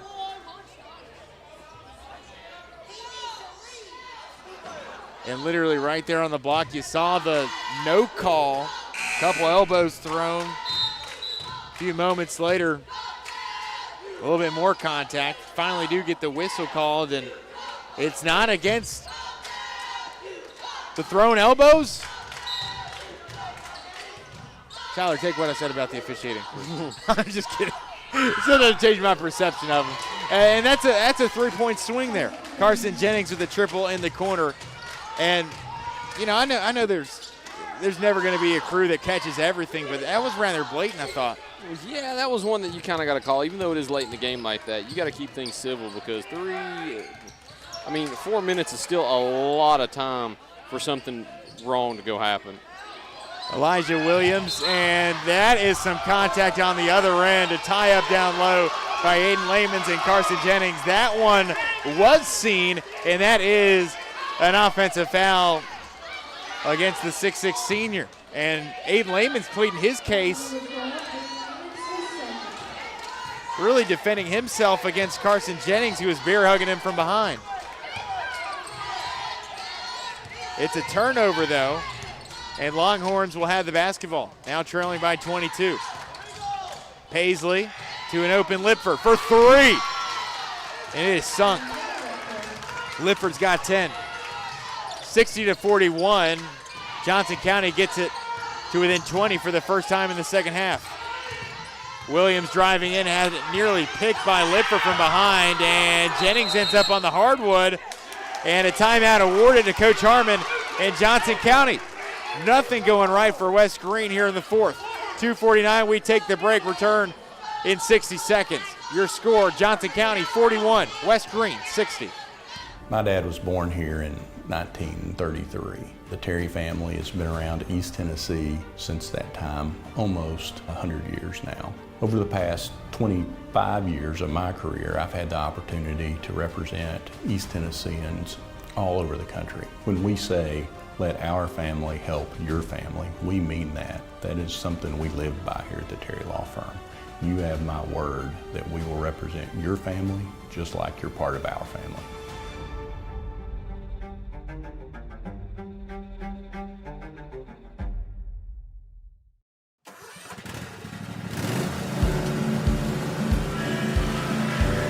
Whether you ride, haul, or work, CNC has what moves you from dirt roads to job sites. We've got the gear to get you there.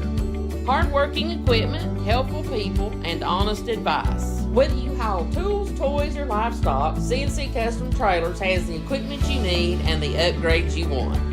CNC Custom Trailers, where you're more than just a customer, you're a neighbor. Greene County basketball is on the air. And now, Matthew Palazzo. Well, a couple of missed assignments and a couple of missed thrown elbows, and West Greene has their lead cut to within 20, 60-41 as we welcome you back out of the timeouts. Under 3 to play here for Mossheim. An inspired and aggressive effort for Johnson County come this fourth quarter. And just for perspective, the team on the schedule tomorrow for West Greene, Happy Valley, took Johnson County to the wire just a few weeks ago. They also have a win against Johnson County in a Christmas tournament this season, but having taken them to the buzzer actually in a 48-47 win for Johnson County earlier this season. That's who's up next for West Greene. A bucket made by Hunter Paisley as he nets his third of the game. Dawson on the other end of the arc. And if you're Coach Tolliver, you really want to get some younger guys some tick, but here late, Johnson County just preventing that from happening. Arnott off the mark on the jumper, and your lead is substantial, don't get me wrong, but man, Johnson County has cut this 31-point lead to a 17-point lead real quick. Yeah, they've outscored them by 12 this half, so you start to wonder how crucial was that first half, because we saw both Johnson County teams that I talked about. We saw the one that can allow a lot of points, and now we're seeing the one that can score a lot of points. We just hadn't seen it in the same half, so Johnson County showing a lot of inspiration here, not laying down and quitting when we were kind of knocking on the door of there being a running clock late in the game. Now we're looking at a game where Coach Tolliver has to leave his starters in all the way because Johnson County's kind of cutting into it. And tonight probably going to be a rare night where you see both head coaches really frustrated after the game because you never want to lose. Coach Harmon likely going to be upset about the loss, and Coach Tolliver, with the way his team played in the first half, you were thinking, well, this couldn't have gone better if you're West Greene. But the way they have played in the second half has just not been up to par, especially where they were in that first 12, 15-minute span. A pickpocket and a made bucket for Landon Lippert, and things continue to spiral out of control for West Greene. 60-45, their 31-point lead has been cut all the way down to 15. And a behind-the-back pass received by Arnott on the other end of the key. The Buffaloes looking for some late positives here on a Thursday night. Just over 90 seconds to play. Dawson to Williams, inside feed for Layman's, up and in off the glass with the right hand. Aiden Layman's has had a great night tonight. 15 points to lead all scores. 62-45 the updated line. Jennings spinning in the lane, opposite way. Nicely done. And Johnson County will take the timeout. We will keep it right here through the break. It'll be a 30-second timeout with a minute 15 to play. Minutes winding down, Tyler, of what started as a West Greene rout, what has since divulged into a good old-fashioned fight. Johnson County providing the opposition as of late. Yeah, and like I mentioned, you saw both sides. You saw the Johnson County that allowed a lot and the Johnson County that can score a lot, and you didn't want to see it happen, but luckily you had a lead when it did happen, so you weren't fighting from behind too. But you're right with what you said a few minutes ago. It's going to be a game where both coaches probably don't leave very happy, and it's opposite because the one coach that probably would leave happy is probably the losing coach, considering that you were able to go from down 31 to, at one point just a few seconds ago, cutting it down to 15. Johnson County going to slide to 2-6 in the league with a loss tonight. West Greene will take sole possession of second place, 5-3 with the loss. 3 games behind first place, obviously clinched already by Unicoi County, but coming down the closing weeks of the season, a lot of talk will be on that second place race. Of course, the number 2 seed in the district tournament gets the auto bid into the region tournament, and they also get to face off against the winner of that 3-6 matchup in the first official round of the tournament for them, the district semifinals. give and go on the baseline feed. Elijah Williams off the mark Big from rebound. three-point line. And Luke Heck, I mean, my goodness. I know I've said it once more this broadcast, but plays just way bigger than his 5'10 frame. And I'm not even sure he's 5'10, how he is listed on the roster. And Heck's a kid that you saw put on a lot of muscle through the offseason, too. And that really helps, too, when you're playing down in the post like he is sometimes. Aiden Layman's foul going up for the shot. Like white on rice, Carson Jennings just melting into the body of Aiden Layman's. We saw it called an offensive foul a few possessions ago. This time, not so. And it sends Aiden Layman's to the charity stripe. Up next for West Greene, we've said it before, tomorrow night, right here at Coach Jimmy Jones Gymnasium against Happy Valley. And after the second half tonight, Coach Tolliver likely going to have a long talk in the locker room with his team before they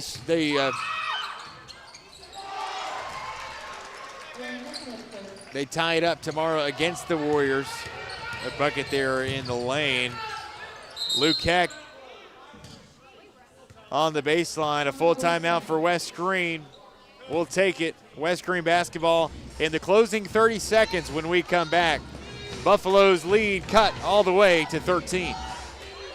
In Greenville, we blend beauty with Southern charm.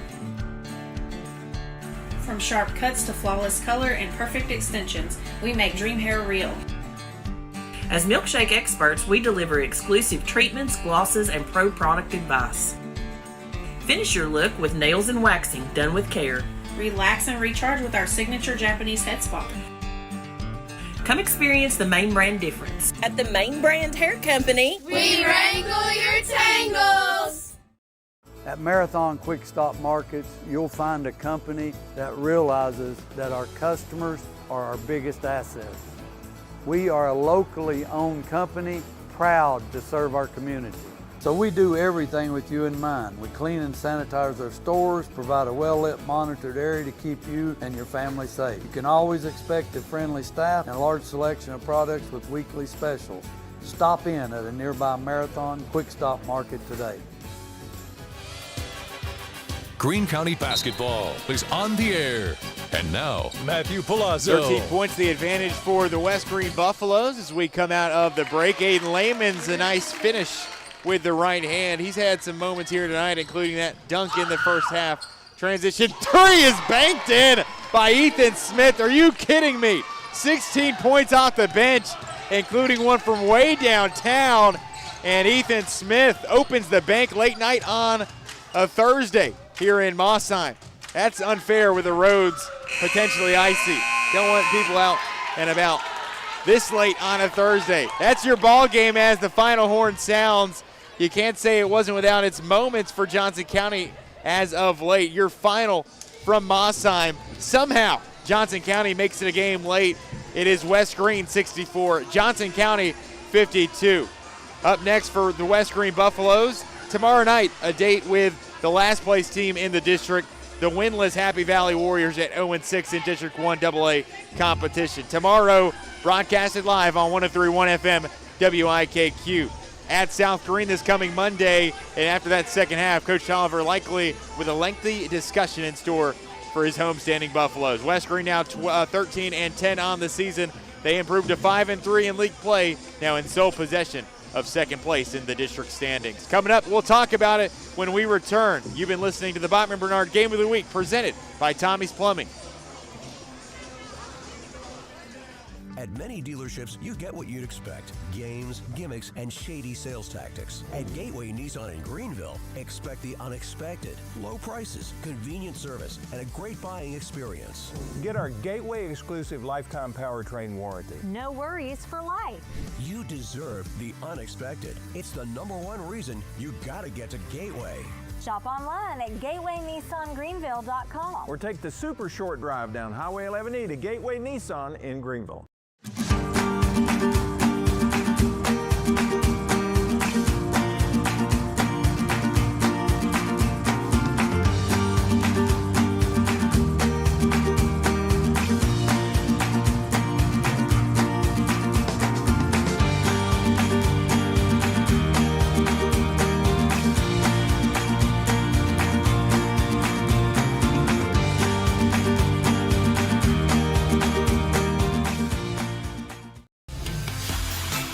At Food City, we make it easy for you to shop your way. Order online and pick it up curbside, or have it delivered straight to your door with Instacart or DoorDash. Nobody does food like Food City. And now get it straight from our doors to yours.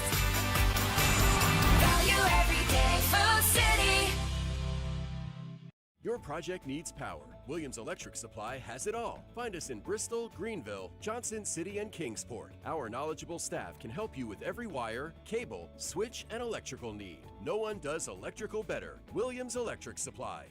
Your home needs lighting. Williams Electric Supply has it all. A showroom full of ideas for lighting your home for comfort. Find us in Bristol, Greenville, Johnson City, and Kingsport for unique lighting and every perfect light fixture. No one does lighting better. Williams Electric Supply.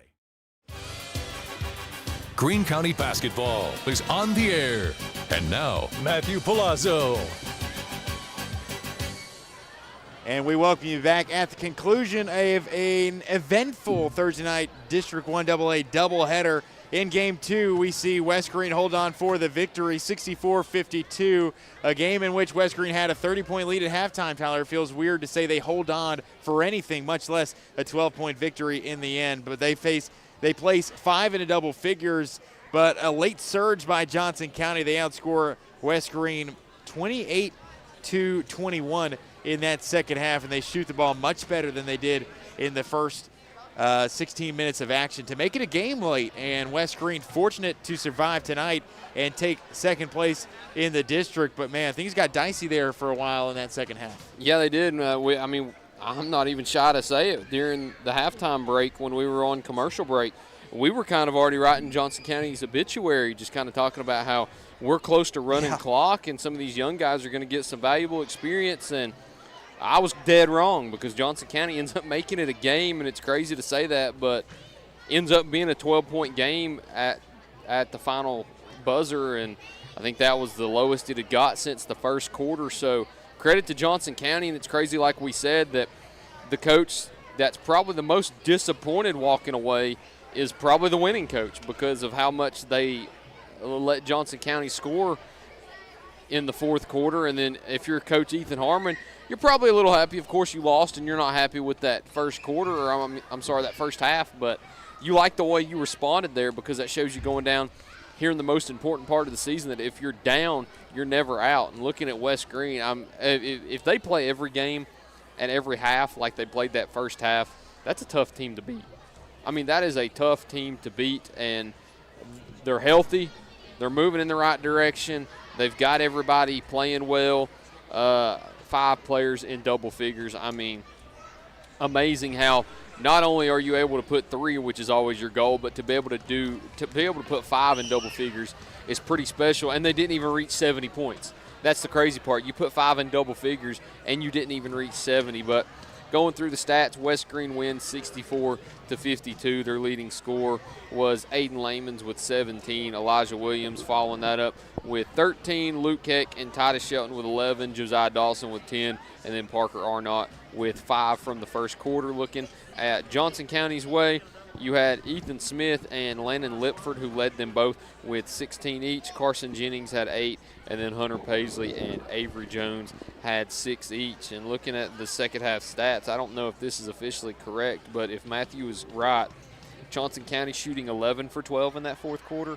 That's terrific to be able to shoot that well, and then to be able to shoot 17 for 27 total in the second half, which is 63%, which is better than what West Greene did in the first half. So, it was like both teams flip-flopped. It was like all the powers from West Greene's locker room went to Johnson County's locker room like it was a Space Jam movie, because it was 62% from West Greene in the first half and then 63% from Johnson County in the second.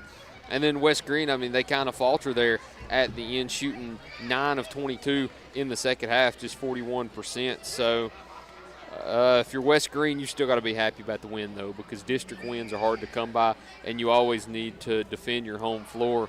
And when you're getting down into this part of the season now, when you have 3 games left and you've got 3 teams tied for second, all fighting for that second-place spot and that bye into regions, any win is big. Of course, you're a little disappointed with how the game ended, but you're going to go home happy. You're going to go home knowing that you were the only teams playing tonight and that you have that half game up on South Greene and Chuckey Doak now as Chuckey Doak heads to play the undefeated Unicoi County Blue Devils tomorrow, and South Greene now travels to play Johnson County, which is a tough place to play in. So if you're Coach Tolliver, you can't be too disappointed. You've got to be happy with the win and move forward after that and gear up for Happy Valley tomorrow night. And tomorrow also North Greene Unaka. Should be a very, very big matchup in the District 1 Single A race. I know girls already have a win over the Lady Rangers. The boys already have a loss against the Rangers, but a chance to avenge that earlier season loss. I believe it's in Stony Creek as well. It is, and that's also a historically tough place for North Greene to go play. I remember, I believe 2 years ago when they had Lindy Ramsey, they go down there, and it's a Unaka team that I believe finished 4th in the district that year, and North Greene was fighting and clawing for points in the 4th quarter and win that game by single digits, and it's always a tough place for North Greene to go play in, boys and girls. I've watched Jason Britton set the North Greene single game record with 56 points up there in Stony Creek, and they lost. So North Greene have their hands full, both boys and girls, tomorrow night. A lot of people might think it's Unaka, that's a pushover game. It's not a pushover game. They have not football season. It's not a pushover. Both, I mean, the boys and the girls both have 2 of the best players in Northeast Tennessee. John Harden is literally both Mr. and Miss Basketball finalists, candidates, nominees, nominees. But John Harden, a literal figurative walking double-double. I mean, he averages a double-double, and how can he not get one with as tall as he is, standing around 6'8"?